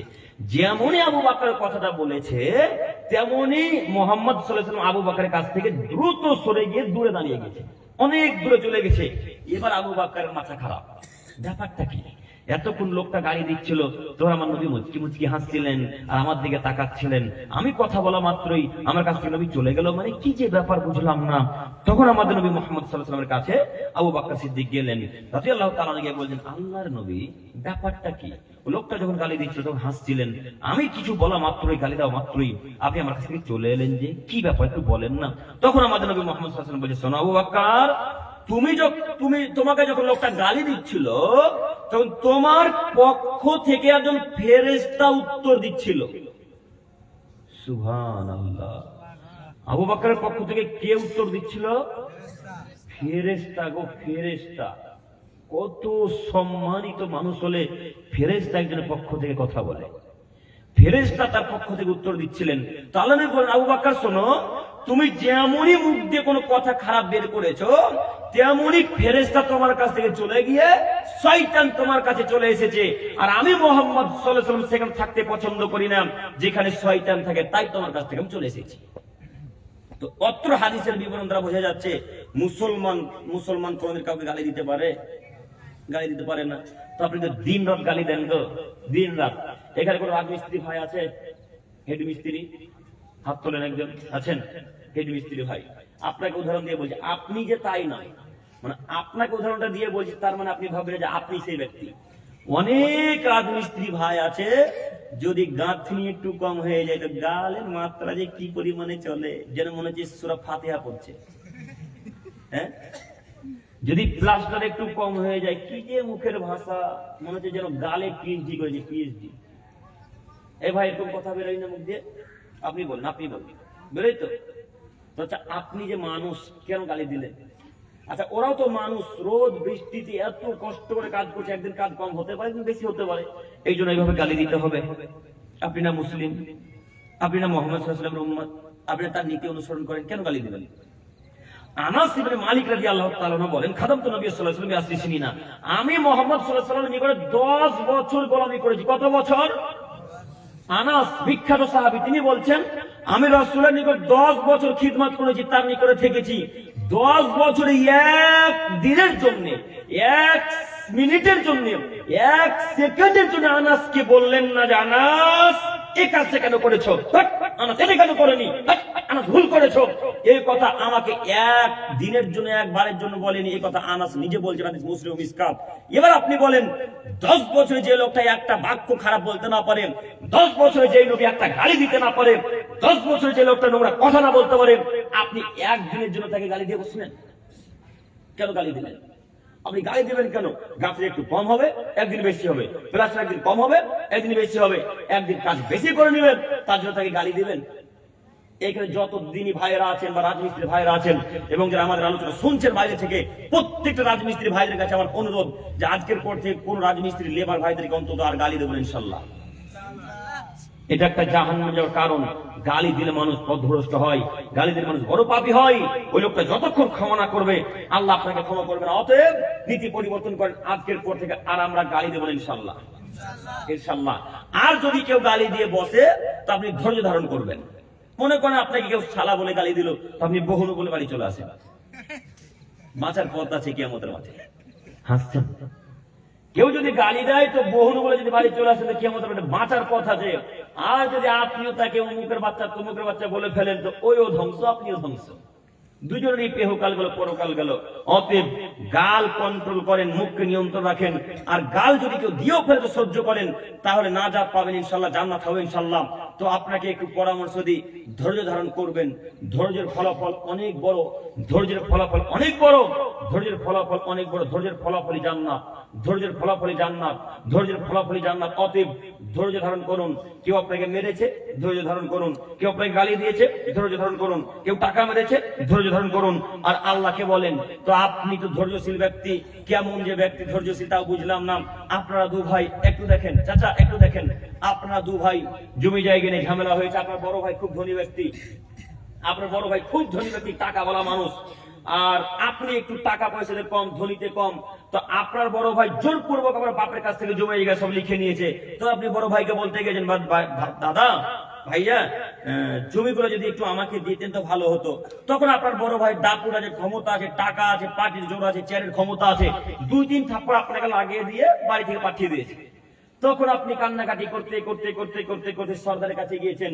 সর্দারের কাছে গিয়ে সর্দারকে বলছেন, সর্দার সাহেব আমার দাদা আমাকে মারলো, জমি জায়গায় জোরপূর্বক নিয়েছে, আপনি বিচার করে দেন। তো আপনার দাদা তো টাকা আছে। এই লোকটা আপনার যাওয়ার আগেই সর্দারকে 10,000 টাকা ধরিয়ে দিয়েছে, আর বিচার কিন্তু হবে না। সর্দার বুঝেন না, মুখিয়া মুখিয়া মুরল সব বুঝেন না। সর্দারকে 10,000 টাকা ধরিয়ে দিয়েছে। এখন তো দুনিয়ার নীতি, যার টাকা তার বিচার, তাই না? যার টাকা তার বিচার। তো বিচার আপনার দিকে না করে তখন আপনার বর্দার দিকে বিচার ঘুরে গেছে। আপনার বর্দাই নাকি নির্দোষ, আপনাকে মেরেছে। তারপরেও আপনার বিচার পছন্দ হলো না। বিচার যখন পছন্দ হলো না, তখন আপনি ওসির কাছে চলে গেছেন, আপনার বানারোয়া থানাতে। থানাতে গিয়ে বা সাহেবগঞ্জ জেলাতে গিয়ে বলছেন আমার বিচার করে দিতে হবে, এই ব্যাপার। তা আপনার দাদা তো বড় হাত, উঁচু লেভেলের মানুষ, ওসি পর্যন্ত কিনে দিতে পারে, ওসিকেও কিনে ফেলেছে। তখন ওসি আপনাকে ভালো মন্দ বুঝিয়েছে, বাড়ি চলে যা, বাড়ি জানা রে, বাড়ি চলে যা, কি করবি, ঝামেলা করবি, তোর দাদার অনেক টাকা, যদি 10,000 আরো বেশি দিয়ে দেয় তোর নামে ঘুরিয়ে কেস হবে। তখন আপনি বুঝতে পেরে বাড়িতে এসে আল্লাহকে বলছেন, আল্লাহ তোমার উপর ধৈর্য ধারণ করলাম। এটা ধৈর্য হলো? এখন আল্লাহর উপর এটা ধৈর্য হলো? মানে আপনি যখন কিছু করতে পারলেন না, সর্দার দিয়ে বিচার হলো না, মৌলবি দিয়ে বিচার হলো না, ক্যাশিয়ার দিয়ে বিচার হলো না, পুলিশ দিয়ে, নেতা দিয়ে যখন বিচার হলো, তখন এসে আল্লাহকে বলছেন, আল্লাহ তোমার উপর ধৈর্য ধারণ করলাম, তুমি এর বিচার করি। এটা ধৈর্য হলো? ধৈর্য তো ওটাই যখন ভাই থাপ্পড় মারলো, থাপ্পড় মার খেয়েছে, 2 ওযু করে 2 রাকাত সালাত দিয়ে আল্লাহকে বলতে শুরু করবে, আল্লাহ তুমি বড় দয়াবান, তুমি বড় ক্ষমাবান, তুমি বড় রহমান, তুমি বিচার করে মালিক, তোমার দরবারে ভিক্ষা চাইলাম, তোমার উপর ধৈর্য ধারণ করে থাকলাম, তুমি বিচার ফয়সালা করো। এটা হলো ধৈর্য। মার গুলো সবকিছু করে বিচার ফয়সালা করে যখন কিছু হলো, তখন আল্লাহকে শেষ করে বলছেন, আল্লাহ তোমার উপর ধৈর্য ধারণ করলাম। এটা ধৈর্য নয়। অতএব ধৈর্যের ফলাফল জান্নাত। ধৈর্য ধারণ করেন, জান্নাত হবে ইনশাআল্লাহ। সম্মানিত মুরব্বী সাহেব, আমি বলছিলাম রাসূল সাল্লাল্লাহু আলাইহি ওয়াসাল্লাম পদ্ধতি গ্রহণ করেন। আমি দেখাতে চাচ্ছিলাম গালমন্দ দেওয়া থেকে বিরত থাকবেন, কিন্তু চামড়ার মুখ নিয়ন্ত্রণ করা খুব কঠিন। আল্লাহ নবী বলছেন, মাইয়াত মাল্লি মা বাইনা লাহাইহি ওয়া মা বাইনা রিজলাহি আদমাল্লাহুল জান্নাহ। পৃথিবীর মানুষ, তোমরা যদি 2টা জিনিসের জিম্মেদারি নিতে পারো, জান্নাতের দায়িত্ব আমি মুহাম্মদ সাল্লাল্লাহু আলাইহি সাল্লাম নিলাম। আচ্ছা বলেন তো, যদি আমাদের নবী দায়িত্ব নেয়, আর কেউ ঠেকাতে পারবে জান্নাতে যেতে? জান্নাত নিয়ে যাবেই তো, জান্নাত হবে। তো আল্লাহ নবী বলছেন, 2টা দায়িত্ব নাও, আমি জান্নাতের দায়িত্ব নিলাম।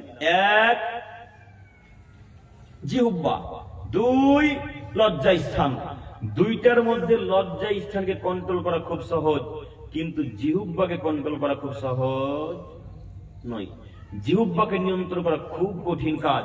তাই তো আমাদের নবী এত কঠিন বাক্য এমনি বলেছেন। তিনি এমনি বললেন, 2টা জিনিসের জিম্মেদারি নাও, জান্নাতের জিম্মেদারি আমার। তিনি এমনি বলেননি, আগে পিছে ভেবে বলেছেন।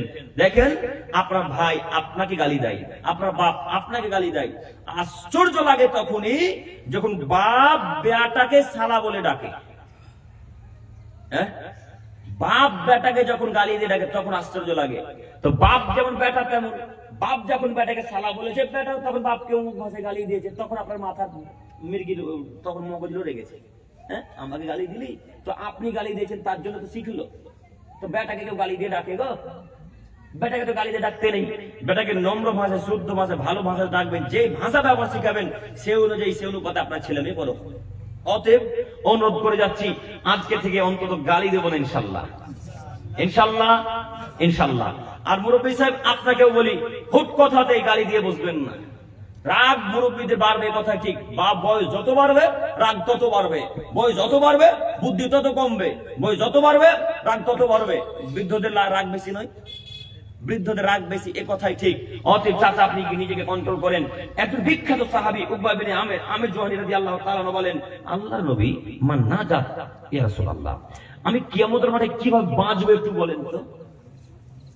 একটু দেখেন, আমাদের নবীকে প্রশ্ন করেছেন আল্লাহ নবী, মান নাজাত ইয়া রাসূলুল্লাহ, কিয়ামতের মাঠে কিভাবে আমি নাজাত পাবো, বাঁচবো কিভাবে একটু বলেন। তখন আমাদের নবী মুহাম্মদ সাল্লাল্লাহু আলাইহি ওয়াসাল্লাম উপদেশ দিয়ে বলছেন, উকবা আমসিক আলাইকা লিসানাক, জিহ্বাকে নিয়ন্ত্রণ করো, তাহলে কিয়ামতের মাঠে বেঁচে যাবে, আর জাহান্নামে যেতে হবে না। জিহ্বা, বারবার জিহ্বার কথা আমি দেখাতে চাচ্ছি। উকবা ওয়াবকা আলা খতিয়াতি, পাপের জন্য কাঁদো, নাজাত হবে ইনশাআল্লাহ। পাপ করে ফেলেছেন, আল্লাহ কাছে ভিক্ষা চান, আল্লাহ ভুল হয়ে গেছে তুমি ক্ষমা করো, আল্লাহ কিয়ামতের মাঠে বাঁচিয়ে দিবেন, ছেড়ে দিবেন। 3 ওয়ালিয়াসাক বাইতু, বাড়িতে থাকেন, কিয়ামতের মাঠে বাঁচবেন, আর জাহান্নাম যেতে হবে না। 3টি উপদেশ উকবাকে আল্লাহ নবী বললেন, উকবা 3টা উপদেশ গ্রহণ করো, কিয়ামতের মাঠে বেঁচে যাবে, আর জাহান্নাম যেতে হবে না। 1, পাপ হয়ে গেছে, বেশি বেশি কান্নাকাটি করো, আল্লাহর কাছে আল্লাহকে ডাকো। 2, বাড়িতে থাকো, কিয়ামতের মাঠে বেঁচে যাবে। 3, জিহ্বাকে নিয়ন্ত্রণ করো, কিয়ামতের মাঠে বেঁচে যাবে।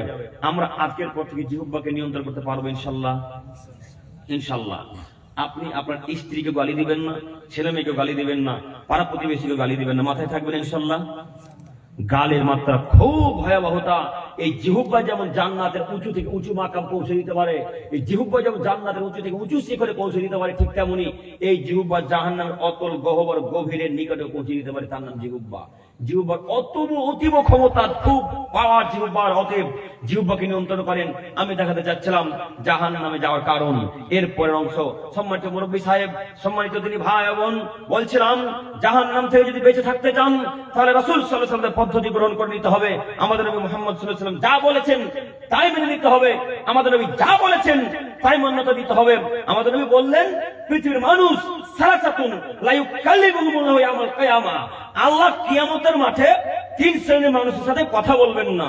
আল্লাহ কিয়ামতের মাঠে 3 শ্রেণীর মানুষের সাথে কথা বলবেন না। ওয়া ইউযাক্কিহিম, তাদেরকে আল্লাহ পবিত্র করবেন না। ওয়া ইয়ানজুরু ইলাইহিম, আল্লাহ তাদের প্রতি রহমতের নজরে দেখবেন না, তাদের দিকে তাকাবেন না। আল্লাহ অফিরাইতিন, আরেকটি বর্ণনায় পাওয়া যায়, ওয়ালাহুম আযাবুন আলীম, তাদের জন্য আল্লাহ তাআলা কঠিন অপমানজনক শাস্তিকে তৈরি করে রেখেছেন। তার এক শ্রেণীর মানুষ শাইখুন জানিন, বৃদ্ধ বয়সে যারা জেনা করে, বেশি বয়সে যারা ব্যভিচার করে, বেশি বয়সে যারা ব্যভিচার করে, অবৈধ সম্পর্ক রাখে, এদের সাথে আল্লাহ কথা বলবেন না, এদেরকে আল্লাহ পবিত্র করবেন না, এদের দিকে আল্লাহ তাকাবেন না। এবার আপনি বলেন, বিবেকবান মানুষ, বুদ্ধিমান মানুষ, যদি আল্লাহ আপনার দিকে রহমতের দৃষ্টিতে না তাকাই, যদি আল্লাহ আপনাকে পবিত্র না করে জাহান্নাম থেকে তুলে জান্নাতে দেওয়ার জন্য আল্লাহ যদি আপনার সাথে কথা না বলে, তো আপনি আর টিকতে পারবেন কিয়ামতের মাঠে? আপনার টিকা যাবে না। বয়স বেড়ে গেছে, চাচা জেনার গল্প বন্ধ করেন। মুরব্বী সাহেব, বয়স আজকে 45 বছর, এরপরে অবৈধ সম্পর্ক কেন রাখতে হবে? আজকে বয়স 40 বছর, এরপরে 2-3টা নারীর সাথে কেন সম্পর্ক রাখতে হবে? অবৈধ সম্পর্ক বন্ধ করেন, কিয়ামতের মাঠে বাঁচবেন ইনশাআল্লাহ। এটা রাসূল সাল্লাল্লাহু আলাইহি ওয়াসাল্লামের বাণী, হাদিস বুখারী মুসলিম। 1, 2, মালিকুন কাদ্দাব, মিথ্যুক শাসক, মিথ্যা কথার ভিত্তিতে যারা সমাজ চালায়, মিথ্যা কথার ভিত্তিতে যারা মসজিদ মাদ্রাসা চালাই, মিথ্যা কথার ভিত্তিতে যারা দেশ চালাই, মিথ্যা কথার ভিত্তিতে যারা মেম্বার সভাপতি হয়ে সমাজকে চালাই, এদের সাথে আল্লাহ কথা বলবেন না। বড় দুঃখ লাগে, এখন যত দায়িত্বশীল মানুষ সব তো মিথ্যুক। ওসি বলেন, ডিসি বলেন, এমপি বলেন, এমএলএ বলেন, মুখ্যমন্ত্রী বলেন, চেয়ারম্যান বলেন, মেম্বার বলেন, সভাপতি বলেন, ক্যাশিয়ার বলেন, আপনাদের সরকার বলেন, ক্যাশিয়ার বলেন, মুখ্যমন্ত্রী বলেন, আর মুখিয়া বলেন, প্রায় সবাই শতকরা 99টা দায়িত্বশীল ব্যক্তি মিথ্যুক। কথা বুঝেননি? 99টা দায়িত্বশীল ব্যক্তি মিথ্যুক। কিভাবে? আপনার নেতা বক্তব্যের মাঝে বক্তব্য দিয়ে বলে গেল, এই ভোটে জিতে গেলে আপনাদের প্রত্যেকটা রাস্তা পাকা করে দেব। এখনো পাকা হয়েছে? ভাই ওর বেহেন, আমি যদি জিতে যাই তাহলে আপনাদের প্রত্যেকের বাড়ি পাকা করে দেবো, আর কাঁচা থাকবে না। এখন ঝাড়খণ্ডের সব বাড়ি কাঁচা আছে এখনো। বলেন আপনার নেতা মিথ্যুক না সত্যবাদী? আল্লাহ তাদের সাথে কথা বলবেন না। শুধু তাই নয়, যারা মিথ্যা কথার ভিত্তিতে সমাজ চালায়, যারা মিথ্যা কথার ভিত্তিতে মাদ্রাসা চালায়, এদের সাথে আল্লাহ কথা বলবেন না। সম্মানিত মুরব্বী সাহেব, আপনাকে বলি, যদি সরকারের দায়িত্ব নিয়ে থাকেন, যতদিন দেহে শ্বাস আছে ততদিন পর্যন্ত সত্যর কথার ভিত্তিতে সমাজ চালাবেন ইনশাআল্লাহ। তখন মিথ্যা কথার আশ্রয় দিবেন না, প্রশ্রয় দিবেন না মিথ্যা কথাকে। আপনি যদি মিথ্যা কথার আশ্রয় নেন, কিয়ামতের মাঠে আল্লাহ আপনার সাথে কথা বলবেন না। মুহাম্মদ সাল্লাল্লাহু আলাইহি ওয়াসাল্লামের বাণী। অতএব এখানে আপনাকে একটি কথা বলে যাই, কিভাবে সত্য কথা বলবেন। বছর শেষে যখন মাদ্রাসা যখন হিসাব নিকাশ হয়, তখন তো 1 লক্ষ টাকা কম। জি, কথা আমার মিলে না, ভুল হয়ে যাচ্ছে সব। মসজিদের যখন বিচার হয়, মসজিদের যখন হিসাব নিকাশ হয় বছর শেষে বা মাস শেষে, তখন 30,000 40,000 টাকা কমে না? তো এই সব টাকা ইসরায়েলের ইহুদিরা এসে নিয়ে গেছে না সরকার কেসের খেয়েছে? হ্যাঁ, ওরাই খেয়েছে। ইসরায়েলেরা তো 10,000 টাকা এখানে মারতে আসবে না, খ্রিস্টান আমেরিকা থেকে, ওখান থেকে মালয়েশিয়া থেকে তো আসবে না, তাই না ভাই? তো এই টাকা দায়িত্ব রেখে তারাই খেয়েছে। তো দায়িত্ব ওই অশিক্ষিত লোকটাকেই দিতে হবে। হ্যাঁ, দায়িত্ব ওই বেহায়া যার প্যান্টের টাকা নিচে থাকে তাকেই দিতে হবে। যে লোকটা সলাপ বুঝে না, যে লোকটা পর্দা বুঝে না, যে লোকটা দিন ধর্ম বুঝে না, যে লোকটা শরীয়ত বুঝে না, ওকে সরদার কেসের মুখিয়ে বানাতে হবে। গ্রামের মানুষ যে বোকা গো, গ্রামের মানুষের যে বুদ্ধি কম, মুখিয়া বানাতে হবে এমন একটা লোকে যা টাকা আছে। গ্রামের লোকের কথা কেন, আজকে মসজিদটা ঢালাই করবেন তো 2 লক্ষ টাকা কম, তো এই ভাই টাকা আছে, ওই চাচার টাকা আছে অনেক, তো ওর কাছে যদি এখন টাকা আনতে যান তো দিবে না। কেন? ওকে তো মুখে বানাননি, দিবে না। ওকে এখন মুখে করে দেন, 2 লক্ষ টাকা যদি চাইতে যান 2 লক্ষ করে, তার পরিবর্তে 4 লক্ষ টাকা দেবে। তাই গ্রামের মানুষ বলছে, রে ওকে দে রে, ওর টাকা আছে, সময় অসময় সুবিধা পাওয়া যাবে, দে যা, ওকে দায়িত্ব দে। তোর গ্রামের সামনে, হ্যাঁ রে ঠিকই তো, টাকা যার দায়িত্ব তার, টাকা যার ক্ষমতা তার। তাই তো আল্লাহ নবী বললেন, লা তাকুমুস সাত, কিয়ামত ততদিন পর্যন্ত হবে না, হাত্তা ইয়াকুনাসু দুনাসি দুনিয়া লুকাব না লুকাব, যতদিন পর্যন্ত অধমের সন্তান অধম, অযোগ্য ছেলে অযোগ্য, বেহায়ার ছেলে বেহায়া যতদিন পর্যন্ত সমাজে নেতৃত্ব না দিচ্ছে, ততদিন পর্যন্ত কিয়ামত হবে না।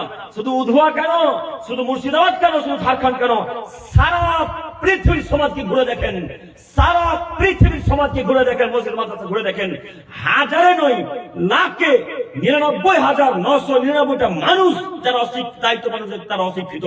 যারা দায়িত্ব মানুষ করছে, সরকার ক্যাশিয়ার সভাপতি, তারা অশিক্ষিত। দেখেন, যে লোকটা ক্যাশিয়ার তার প্যান্টে চাকুরি নিচ্ছে, যে লোকটা সভাপতি তার স্ত্রী বিনা বোরখা রাস্তায় চলে, যে লোকটা সভাপতি যে সলাত আদায় করে না, যে লোকটা সহসভাপতি সে লোকটার পরিবারে মদ গাঁজা বিড়ি সিগারেট সব চলে না? তো রাসূলের কথা মিলল, রাসূলের কথা মিলল। আল্লাহ বললেন কিয়ামত ততদিন পর্যন্ত হবে না যতদিন পর্যন্ত অশিক্ষিত মানুষ দায়িত্ব পালন না করছে। আজকের সমাজটি ঘুরে দেখেন, যারা দায়িত্ব পালন করছে তাদের প্রায় অশিক্ষিত মানুষ।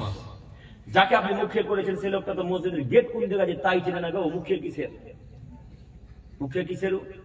যে লোকটাকে ক্যাশিয়ার করলে, যার কাছে টাকা আছে, লাখ লাখ টাকা, হাজার হাজার টাকা যার কাছে, ওই লোকটা মসজিদের জানলা কটা আছে তাই তো চিনে না, মসজিদের কোন দিকে করে সালাত আদায় করতে তাই তো জানে না, রুকু সিজদা কিভাবে করতে তাই তো জানে না। ওই লোকটাকে কেন আপনি মসজিদের মুখিয়া বানালেন, সর্দার বানালেন, ক্যাশিয়ার বানালেন? কথা বুঝেন না আপনারা? আর গ্রামে দায়িত্বশীল ব্যক্তি ছিল না? আর গ্রামে এই ভাইরা নেই? এই ভাইয়ের এই চাচার দাঁড়িয়ে আছে, ওই ভাইয়ের লঙ্গি প্যান্ট টাকনোর উপরে আছে, এই ভাইদের মুখে দাঁড়িয়ে আছে, কত লোকের মুখে দাঁড়িয়ে আছে, কত লোক প্যান্ট টাকনোর উপরে পড়ে, ওই যার প্যান্টের টাকনো নিচে থাকে, যার বউ এই বেশ্যালয়ের প্রতিদলে মেয়েদের মতো রাস্তাতে ঘুরে বেড়ায়, তাকে সর্দার ক্যাশিয়ার বানাতে হবে? তাকে করলেন কেন? কেন করলেন? বিবেচনা করা উচিত, মাথায় কথা রাখা ভালো হবে। ওই লোককে যদি দায়িত্ব দেন তো টাকা মারবে না তো কি মারবে? ও আপনার মাদ্রাসা বিক্রি করেন, তার জন্য আলহামদুলিল্লাহ বলেন। হ্যাঁ, মাদ্রাসা যে বিচে দেয়নি খ্রিস্টান ইহুদিদের কাছে, লোকের কাছে, তা আলহামদুলিল্লাহ বলে। মাদ্রাসা বিচে দিয়েছে, তার নিজের নামে করেছে, জল জাদু প্রমাণ নিবেন আপনারা? আমার ভাইটা কই যে আমার সাথে দেখা করতে গেছিল, ওই ভাইয়ের আগে যে বক্তব্য দিয়েছিল, ভাইটার নাম কি? আব্দুর রহমান মিরাজি সাহেবের আগে বক্তব্য দিয়েছিল একটা ভাই, এই গ্রামের না? আব্দুল মাহমুদ ভাই চিনতে পারবে। আপনার ভালুকা স্টেশন চিনেন? আপনারাও চিনেন? তাহলে তো সুবিধা হয়ে গেল। ভালুকা স্টেশনে বক্তব্য দিতে গেছে রমজান মাসের 13 তারিখ, রমজানের রাত্রে। তো মসজিদটা এর চাইতে একটু এই খুঁটি থেকে এইখানে হবে, এই পর্দা। তো এর মধ্যে আবার পার্টিশন দেওয়া, এইটুকু মসজিদের মধ্যে পার্টিশন। তো যিনি চাচা সর্দার এখন বর্তমানে, তিনি অশিক্ষিত কিন্তু ইমানদার মানুষ, মানে পড়ালেখা জানে না কিন্তু ভালো মানুষ, নামাজ পড়ে। তো তিনাকে বললাম, দাদু এই কি অবস্থা মসজিদের, এটা কেন? তখন তিনি বলছেন, আর বলিয়েন না, ওরই ভাই তো, কিন্তু ভাই বলে পরিচয় দিতে লজ্জা করছে তিনি। ও বলছে আমি ভাই বলে তাকে মানি না। তো কি হয়েছে? তো তিনি বলছেন যে এই যে মসজিদটা, আমরা গ্রামের সবাই অশিক্ষিত, তো আমার ভাইটা একটু শিক্ষিত ছিল, তাই আমরা সবাই গ্রামের লোক ওর হাতে দায়িত্ব তুলে দিয়েছিলাম যে যাও তুমি শামসি বা গাজল যেখানে তোমাদের রেজিস্ট্রি অফিস আছে, ওদের আছে, সেখান থেকে তুমি রেজিস্ট্রি করে দিও। তো এরা সব লোক মানুষ বিশ্বাস করে। মসজিদ পাশে 2-3টা রুম আছে মাদ্রাসা, শিশু মাদ্রাসা গুলা। তো এই লোকটা সুবিধা পেয়ে খুব সুযোগে সদ্ব্যবহার করেছে কি, এই লোকটা দেখেছে যখন কোনো লোক নেই তখন মসজিদ আর মাদ্রাসাকে তার নামে তার ছেলের নামে করে নিয়েছে। ওই লোকটা তার ছেলের নামে আর তার নামে মসজিদে মাদ্রাসায় করে নিয়েছে। তো মসজিদে মাদ্রাসা যখন করে নিয়েছে, মাদ্রাসার ঘর আস্তে আস্তে আস্তে দখল করতে শুরু করে, তখন এদের মাথাতে মগজ লড়েছে, পোকা লড়েছে, কি ব্যাপার আমার ভাই কি করে, মাদ্রাসাটা বন্ধ, এক পর্যায়ে বন্ধ হয়ে গেল, তারপরে ঘরে খাট চৌকি সব ভরে দিল নিজে নিজে, তার মানে কোনো তো ব্যাপার আছে। তখন তারা খোঁজ খবর নিয়ে দেখলো যে জায়গা সব আমার ভাইয়ের নাই। তো লোকটা বিশ্বাস করে করেছিল, ওকে দায়িত্ব দিয়েছিল, তো ওই লোকটার কাছে দায়িত্ব দিল, তো ওই লোকটা মাদ্রাসা নিজের নামে করে দিল, অশিক্ষিত বাচ্চাটা। তো এরা বিক্রি করে তার জন্য আলহামদুলিল্লাহ বলেন না গো, বিক্রি করেন তার জন্য আলহামদুলিল্লাহ। অবশ্য এখন কেস করার পরে মসজিদের অর্ধেকটা দিয়েছে, মাদ্রাসার একটা রুম দিয়েছে, একটা রুম তার নামে আছে, মসজিদের অর্ধেকটা তার নামে, এখনো পাঁচির তলা আছে, এখনো কথা বিশ্বাস না হলে ভালুকা চলে গিয়ে স্টেশন থেকে নেমে ভালুকা স্টেশন যেতে টিকিট বিক্রি করে তার এই উল্টা দিকে চলে যাবেন বাইকে 7-8 মিনিট, তাহলে গ্রামটা পাওয়া যাবে। জি, গ্রামটার নাম আমার মনে নেই, তবে আমার এখনো ফোন নাম্বার আছে তাদের, যদি মনে রাখেন যে আব্দুল করিম ভাই মিথ্যা কথা বলছে, তাদের ফোন নাম্বার নিয়ে জিজ্ঞাসা করেন। সম্মানিত মুরব্বী সাহেব, আপনাকে অনুরোধ জানাচ্ছি নীতি পরিবর্তন করেন, এরকম নীতি যেন আমাদের এই আহলে হাদিস এলাকাতে না থাকে, ইনশাআল্লাহ থাকবেন ইনশাআল্লাহ। যদি এরকম নীতি থাকে তাহলে রাসূল সাল্লাল্লাহু আলাইহি ওয়াসাল্লামের বাণীতে আপনি জাহান্নামে যাবেন বলে আল্লাহ তাআলা ঘোষণা করেছেন, আল্লাহ নবী ঘোষণা করেছেন, প্রমাণ। আচ্ছা, আর একটা বাক্য এই জায়গায় ফিরে আসবো, কথা একটু মাথায় রাখেন তো, আমি যদি ভুলে যাই একটু কথা মাথায় রাখেন। 2, 3 আল্লাহ নবী বললেন আল মুসবিল, যারা লুঙ্গি প্যান্ট পায়জামা টাকনো নিচে পরে এরা জাহান্নামে যাবে, এদের সাথে আল্লাহ কথা বলবে না। আমি যে কথাটা বলার জন্য এতক্ষণ থেকে বাক্যটা ঘোরাচ্ছি, হাদিসটাকে পেশ করছি, সেটা হচ্ছে প্যান্ট লুঙ্গি টাকনো নিচে পরার জন্য বলতে চাচ্ছিলাম।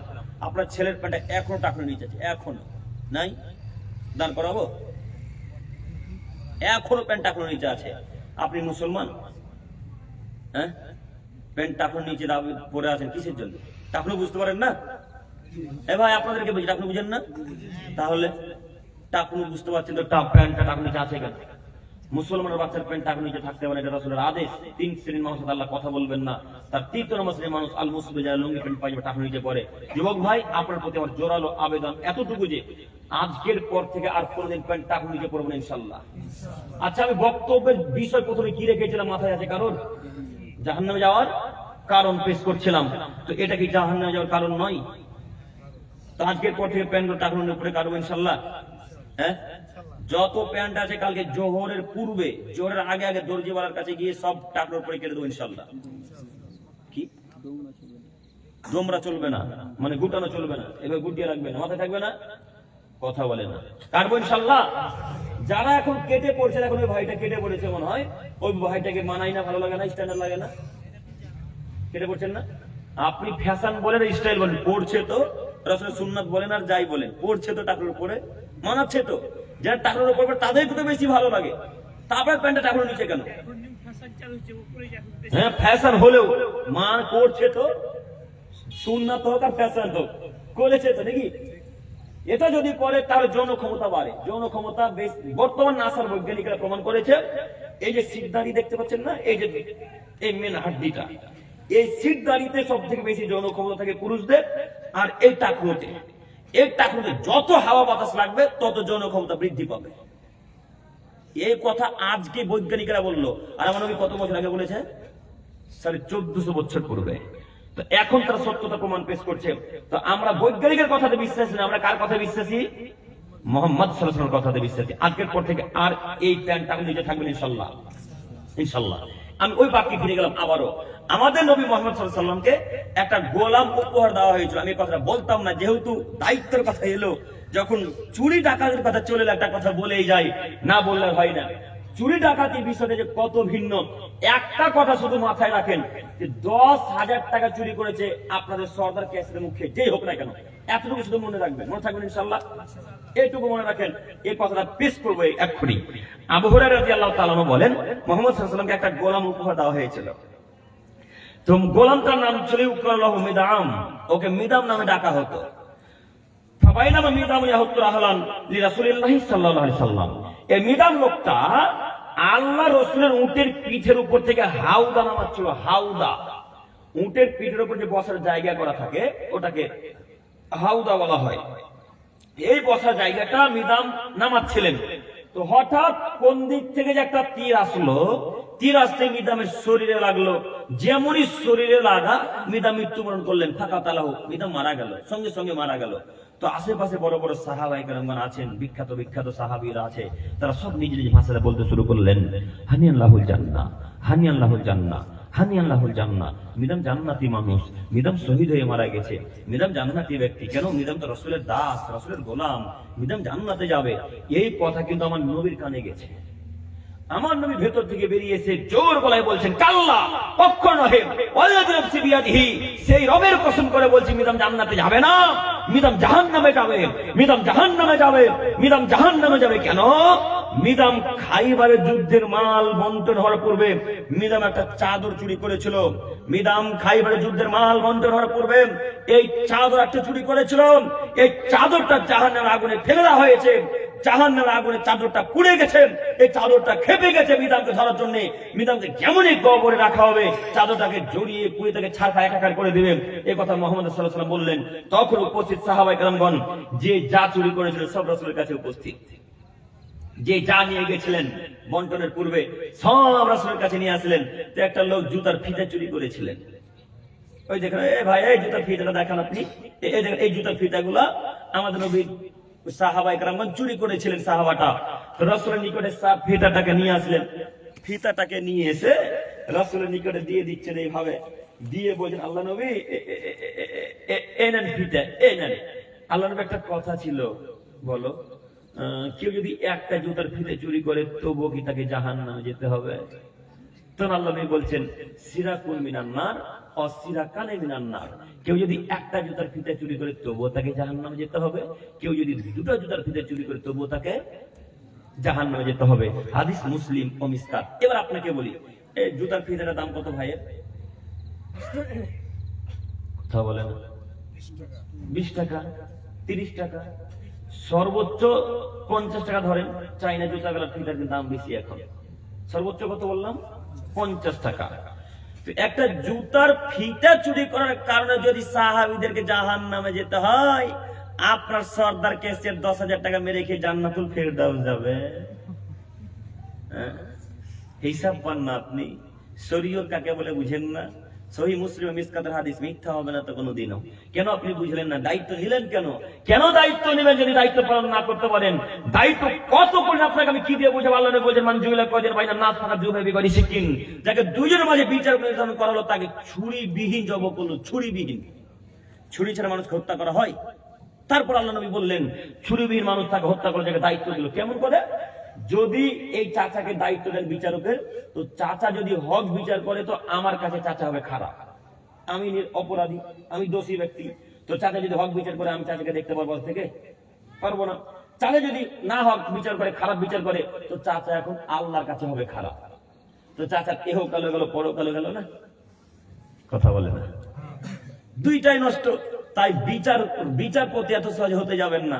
তা আপনি তো মনে করেছেন চেয়ারে বসে থাকার নামই ক্ষমতা, যে করে হোক চেয়ার দখল করতে হবে, আসন গ্রহণ করতে হবে। তাই আপনি কেটে কুটে হোক, হত্যা করে হোক, গুলি করে হোক, বম চার্জ করে হোক, যাই করে হোক, ক্ষমতায় থাকার জন্য প্রস্তুতি নিয়ে আছে। অতএব আমি বলতে চাচ্ছি, হে আমার চাচাগণ, হে আমার মুরব্বী সাহেব, আজকের পর থেকে এই চুরি ডাকাতি আর করবো না ইনশাল্লাহ। আজকের পর থেকে মসজিদ মাদ্রাসার টাকা আর মেরে খাবো না ইনশাল্লাহ। শুধু মসজিদ মাদ্রাসা কেন, যত ফকির মিসকিন ইয়াতীমদের টাকা আরব মক্কা মদিনা থেকে আসছে, এদের টাকাও মারবো না। বলতে গেলে তো লজ্জা লাগে, বলতে খুব খারাপ লাগে, কিন্তু না বললেও নাম নিচ্ছি না। তবে যারা নিজেকে এখন বড় বড় মানুষ নিজেকে দাবি করছে, আমার চাইতে শেখ ভালো বলতে পারবে, যারা নিজেকে বড় বড় দাবি করছে, তারাও মক্কা মদিনা টাকা আসছে যেই পরিমাণে, সেই পরিমাণে টাকা মসজিদ মাদ্রাসায় বুঝিয়ে দেয় না। তাই না শেখ? বুঝিয়ে দিচ্ছে। যদি নাম নিতে শুরু করি তাহলে আজকে তাদের কাছে আমরা হব খারাপ, আপনাদের কাছে হব খারাপ। আপনারাও বলবেন, এত বড় লোক, এত বড় মানুষ এই কাজ করতে পারে, এত বড় মানুষ এই কাজ করতে পারে। আপনি খোঁজ নিয়ে দেখেন, আমাদের কথা বিশ্বাস করতে হবে না। আমরা কারো নাম নিয়ে কথা বলতেও রাজি নয়, এখন পর্যন্ত কারো নাম নিয়ে কথা বলিও নি। তাই বলছি, যারা আরব আমিরাতের টাকা ভারতবর্ষে সাপ্লাই দেয় বা যারা এজেন্টগিরি করছে, এজেন্সি করছে, খোঁজ খবর নিয়ে দেখেন। যদি তারা দেয় $100, এখানে দেয় $10 বা $30, বাদ বাকি সব ডলার তার পকেটে। তো বলেন, ওই লোকটা এখন হারামখোর না হালালখোর? হারামখোর।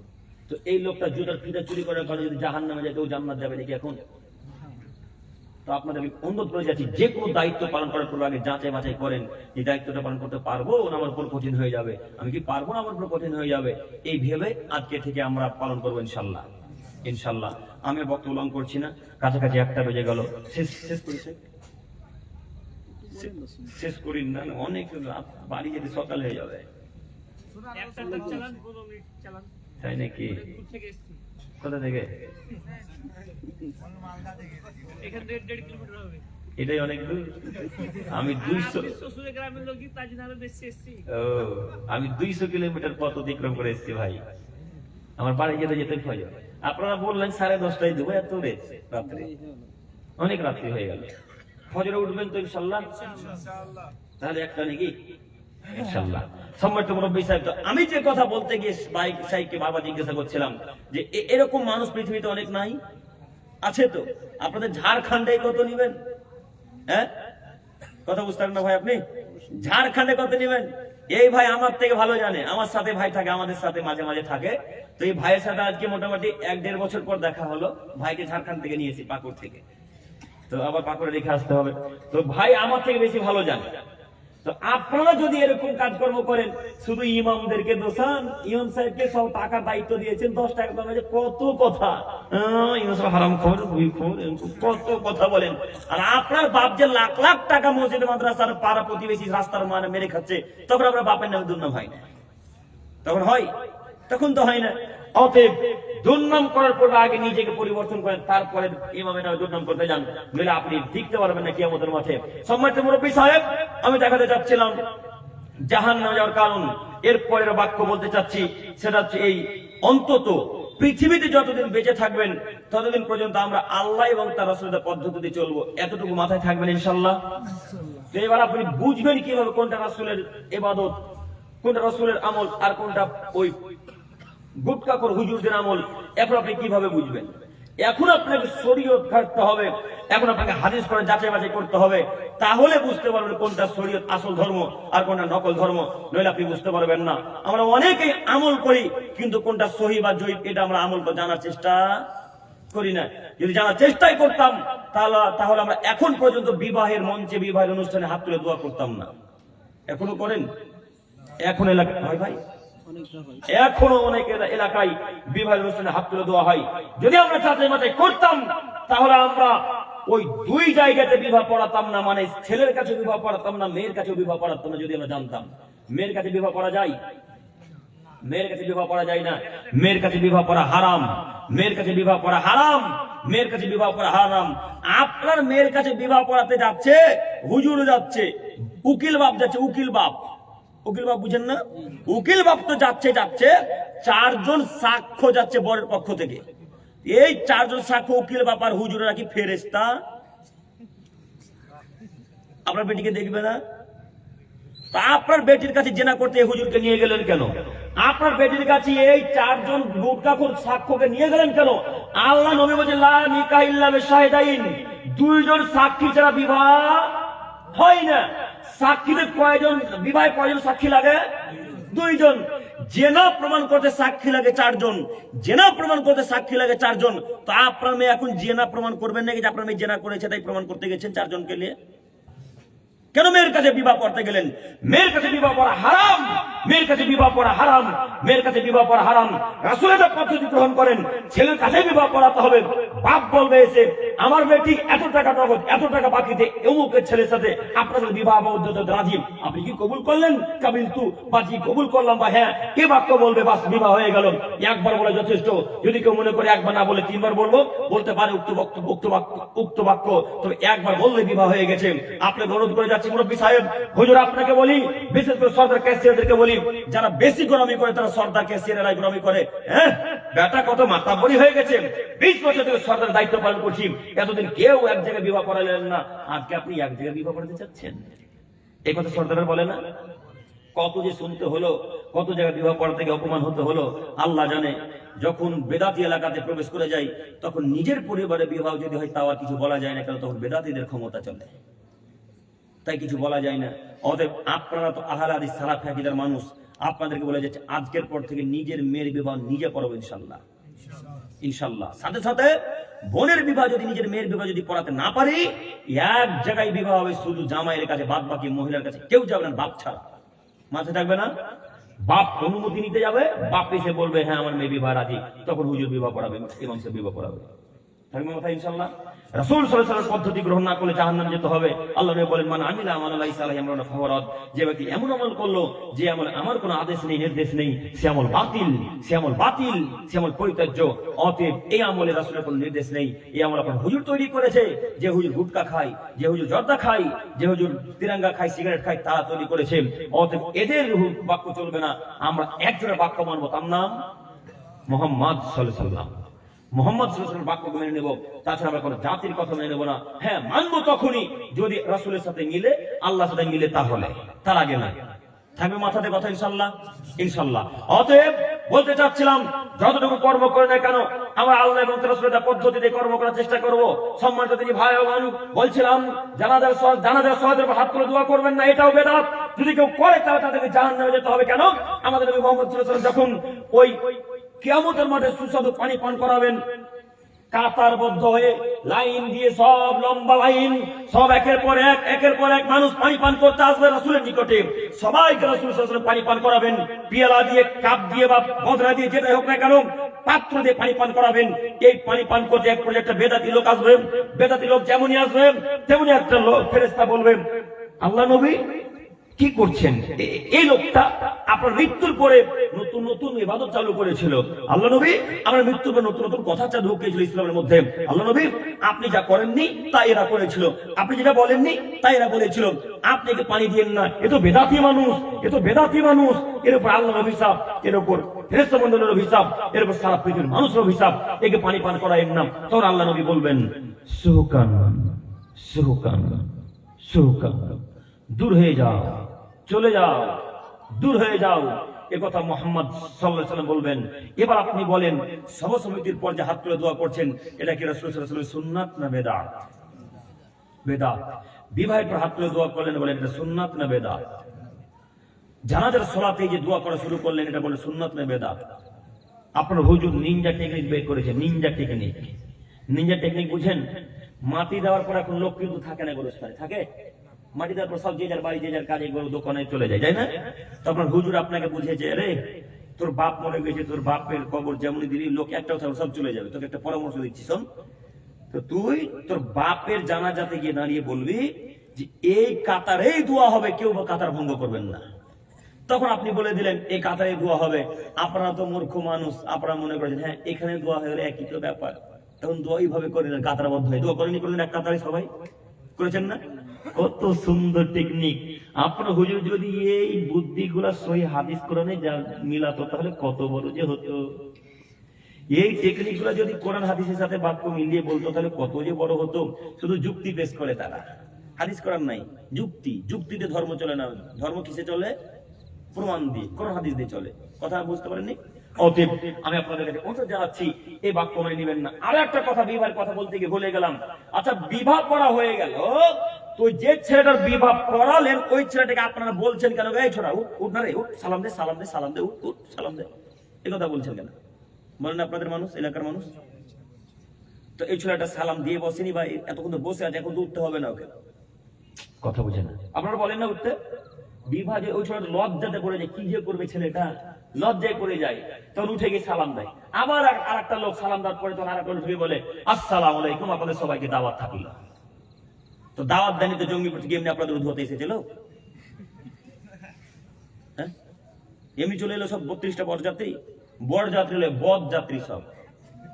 হ্যাঁ, যদি লুচি বা পরোটা একটু কম হয়ে যায়, কি যে দুর্নাম চলে শ্বশুরের, খুব। তো এত খাদ্য, এত বরযাত্রী নিয়ে আসলে কে বললো? এটা শরীর বিরোধী। আমি আপনাকে অনুরোধ করে বলতে চাচ্ছি, সম্মানিত মুরব্বী সাহেব, কথা খারাপ নিয়েন না। আমি আপনার ছেলের মতো, আমি আপনার ভাইয়ের মতো, আমি আপনার নাতি পোতার বয়সের ছেলে। আমি আপনাকে অনুরোধ জানাচ্ছি, নীতি পরিবর্তন করেন। আজকের আলোচনার শেষ কথা, এখানে আমরা আলোচনা শেষ করব। সম্মানিত মুরব্বী সাহেব, একটু আপনারা আমার দিকে একটু দেখেন তো, এবার বুঝতে পারছেন কিনা জাহান্নামে যাওয়ার আরো একটা বড় যেটা কারণ, সেটা পেশ করতে চাচ্ছি। পিতা মাতা, পিতা মাতার অবাধ্য কোশ্চিন কেন হবেন না ইনশাল্লাহ। পিতা মাতা যে কি জিনিস আপনাকে আমি কি দিয়ে বুঝাবো। আল্লাহ নবী বলেন পিতা মাতাই তোমার জান্নাত, পিতা মাতায় তোমার জাহান্নাম, পিতা মাতায় তোমার জান্নাত, পিতা মাতায় তোমার জাহান্নাম। অতএব পিতা মাতার অবাধ্য চলো না। পিতা মাতার যদি অবাধ্য চলো তো জান্নাত আর পশ্চিমকালে হবে না। আল্লাহ তাআলা বলছেন ইন্নাল্লাহা হারামা আলাইকুম হুকুকাল উম্মাহাত। পৃথিবীর মানুষ, তোমার মাথায় কথা রেখো, আমি তোমাদের জন্য তোমাদের পিতা মাতার অবাধ্য চলাকে হারাম করে দিলাম। আমি তোমাদের পিতা মাতার অবাধ্য চলাকে হারাম করে দিলাম। আমি তোমাদের পিতা মাতার অবাধ্য চলাকে হারাম করে দিলাম। অতএব যুবক ভাই, পিতা মাতা যাহা বলবে তাহাই মান্যতা দেব আজকে থেকে ইনশাআল্লাহ। যা বলবে পিতা মাতা, যাহা বলবে তাহাই মান্যতা দিব। পিতা মাতা যদি বলে অমুক জায়গায় যাস না বেটা, আর যেতে পাবেন না। যা বলবে, যদি চলে যান মায়ের কথা অমান্য করে, আর জান্নাত হলো না। আপনাকে একটা খুব মূল্যবান কথা বলি, দেখি বুঝতে পারেন কিনা। আপনি আপনার মায়ের 2 নম্বর ছেলে, খুব টাকা পয়সা উপার্জন করেন, দিন রাত টাকা দেন, দিন রাত টাকা দেন, দিন রাত টাকা দেন, মাসে 10-20 হাজার টাকা দেন, কিছু মনে করেন না। টাকার অগাধ মালিক আপনি, অনেক টাকা আল্লাহ দিয়েছে, আল্লাহ আপনার টাকা তার উপর প্রদান করুক, আমিন। তো আপনি অনেক টাকার মালিক, টাকা মাকে দেন, কিন্তু মা তারপরে দুর্নাম করে। মা দুর্নাম করে কিভাবে? হ্যাঁ, আব্দুল করিম টাকা দেয় না, আব্দুল জব্বার টাকা দেয় না। গ্রামের লোকের কাছে গেলেই যখন আপনাকে আপনার মাকে জিজ্ঞাসা করা হয় যে তোমাকে তোমার বেটার টাকা দেয়, তখন আপনার মা বলবেন না রে বেটি, আমার কোনো বেটা আমাকে টাকা দেয় না। এরকম মা নাই পৃথিবীতে? আছে। তো মা এত বদের বদ আছে, কিছু কিছু মা যত টাকা দেন মন জয় করতে পারবেন না।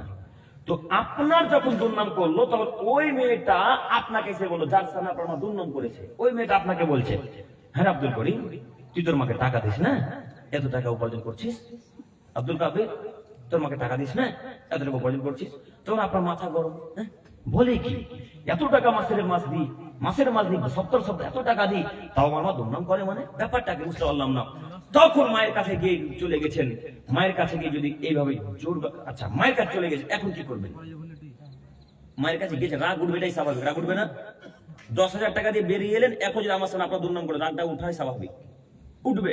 তো এখন যদি মায়ের কাছে চলে যান, কি করবেন? গালি দিয়ে বলবেন না ভালোভাবে কথা বলবেন? আল্লাহ বলছেন অকুল্লাহুমা কাওলান কারিমা। পৃথিবীর মানুষ, যদি মাকে কিছু বলতে হয়, আব্বাকে যদি কিছু বলতে হয়, আর বলতে হবে, এটাও কিন্তু স্বাভাবিক। না বললে কিন্তু মা পরিবর্তন হবে না। আপনি যা করছেন, যা বলছে আপনার মা আপনার বিরোধীতে, সবই যে উল্টা। আপনি মাকে 10,000 টাকা দিলে কি বলে দেয়নি, আপনি একই মাকে কথা বলে ভালো করে, আপনার মা বলছে আমার সাথে আমার বেটা চালা করে না, কথা বলে না, এরকম নাই। তো মাকে বলতে হবে, তখন কিভাবে বলেন? আল্লাহ শিখিয়ে দিচ্ছেন, তিনি বলছেন রহমা। পৃথিবীর মানুষ, তোমার মায়ের সামনে গিয়ে হাত দুটাকে নরম করে নিচের দিকে নামিয়ে দাও। নরম করে নিচের দিকে নামিয়ে গিয়ে মাকে বলো, আম্মু, আপনি যে এইভাবে আমার দুর্নাম করছেন, এত টাকা দিচ্ছি আপনাকে, তারপরে আপনি আমার দিনরাত দুর্নাম করছেন, পরনিন্দা করছেন। লোকে বলছে আব্দুল জব্বার ভালো নয়, আব্দুল কাবির ভালো নয়, আব্দুল করিম ভালো নয়, এত টাকা উপার্জন করে তারপরে টাকা দেয় না মাকে, ছি ছি ছি ছি, কেমন বেটা রে, কেমন বেটা জন্ম দিয়েছিস, তোর বেটা টাকা দেয় না, এরকম কথা আম্মু বলছে। তো আমাদের শুনে ব্রেনে খারাপ লাগছে, আমার ইতস্ত লাগছে, লজ্জা লাগছে আম্মু। তো এই কথা না বললে হয় না, এতটুকুই শুধু কথা, আর বাড়তি কথা বলতে পারবেন, এতটুকু। এর চাইতে যদি জোরে বলা হয়ে যায়, আর তাহাজ্জুদে জান্নাত হবে না। এর নাম মা। অথচ মা কিন্তু অপরাধী, মা কিন্তু অপরাধ, আপনি নির্দোষ। যদি বাক্য এইভাবে গিয়ে বলে দেন, মা কি ব্যাপার, এখানে 10,000 টাকা দিয়ে এলাম, আপনি আমার দুর্নাম করেন, মানে কি ব্যাপার, এই সেটা কি, আপনি এক্ষুনি পরিবর্তন হলে আপনাকে বাড়ি থেকে তাড়িয়ে দেবো, এই কথা যদি বলে দেন একবার, আর মা যতদিন ক্ষমা না করেন ততদিন আল্লাহ ক্ষমা করবে না। তো আজকের পর থেকে মাকে মান্যতা দেবো ইনশাল্লাহ। মা বদ এ কথা মেনেই মার কথা মান্যতা দিতে হবে। মা যত যাবতীয় নোংরা কথাবার্তা বলবে, সব কথাকে ওষুধ মনে করে পানির সাথে গিলে খেয়ে নেবো ইনশাল্লাহ। পারবো না? পারবো না? পারবো তো। আল্লাহ নবী বলছেন, লা ইয়াদখুলুল জান্নাতা আকুন, পিতা মাতার অবাধ্যকারী ছেলে মেয়ে জান্নাতে যাবে না, এরা জাহান্নামে যাবে। আমি পেশ করেছিলাম জাহান্নামে যাওয়ার কারণ, তার এটি একটি বড় কারণ। এখন বর্তমান যারা যুবক, বিশেষ করে যারা 18, 19, 20 বছর, 22 বছর, 24 বছরের ছেলে, এরা মাকে মানেই না। এরা মনে করেছে মা না মা পায়ের তলে থাকবে, এটা আমাদের কথা। তাই তো যুবক ভাইরা মানে না। আমাদের ভাই বলেন আর আপনাদের ভাই বলেন, মাকে মান্যতা কেউ দিই না আমরা, হাজারি মানুষ, তাই না? আমার কথা মিলছে ভাই? তো আজকে থেকে মায়ের কথা মানবো ইনশাল্লাহ, মাকে মান্যতা দিব, যা বলবো মা তাই মানবো ইনশাল্লাহ। ইনশাল্লাহ বলি ইনশাল্লাহ। আমরা অনেকক্ষণ কথা বললাম, আল্লাহ তোমার তো দয়ার, তুমি তো দয়ার সাগর, তোমার তো দয়ার শেষ নেই, তুমি ক্ষমার সাগর, তোমার ক্ষমার শেষ নেই। সবকিছু চেয়ে তোমার কাছে ভিক্ষা চেয়েছি আল্লাহ। উপস্থিত মঞ্চে যত লোক ছিল এখন পর্যন্ত আছে, সকলের পাপকে ক্ষমা করো। সকলে বলি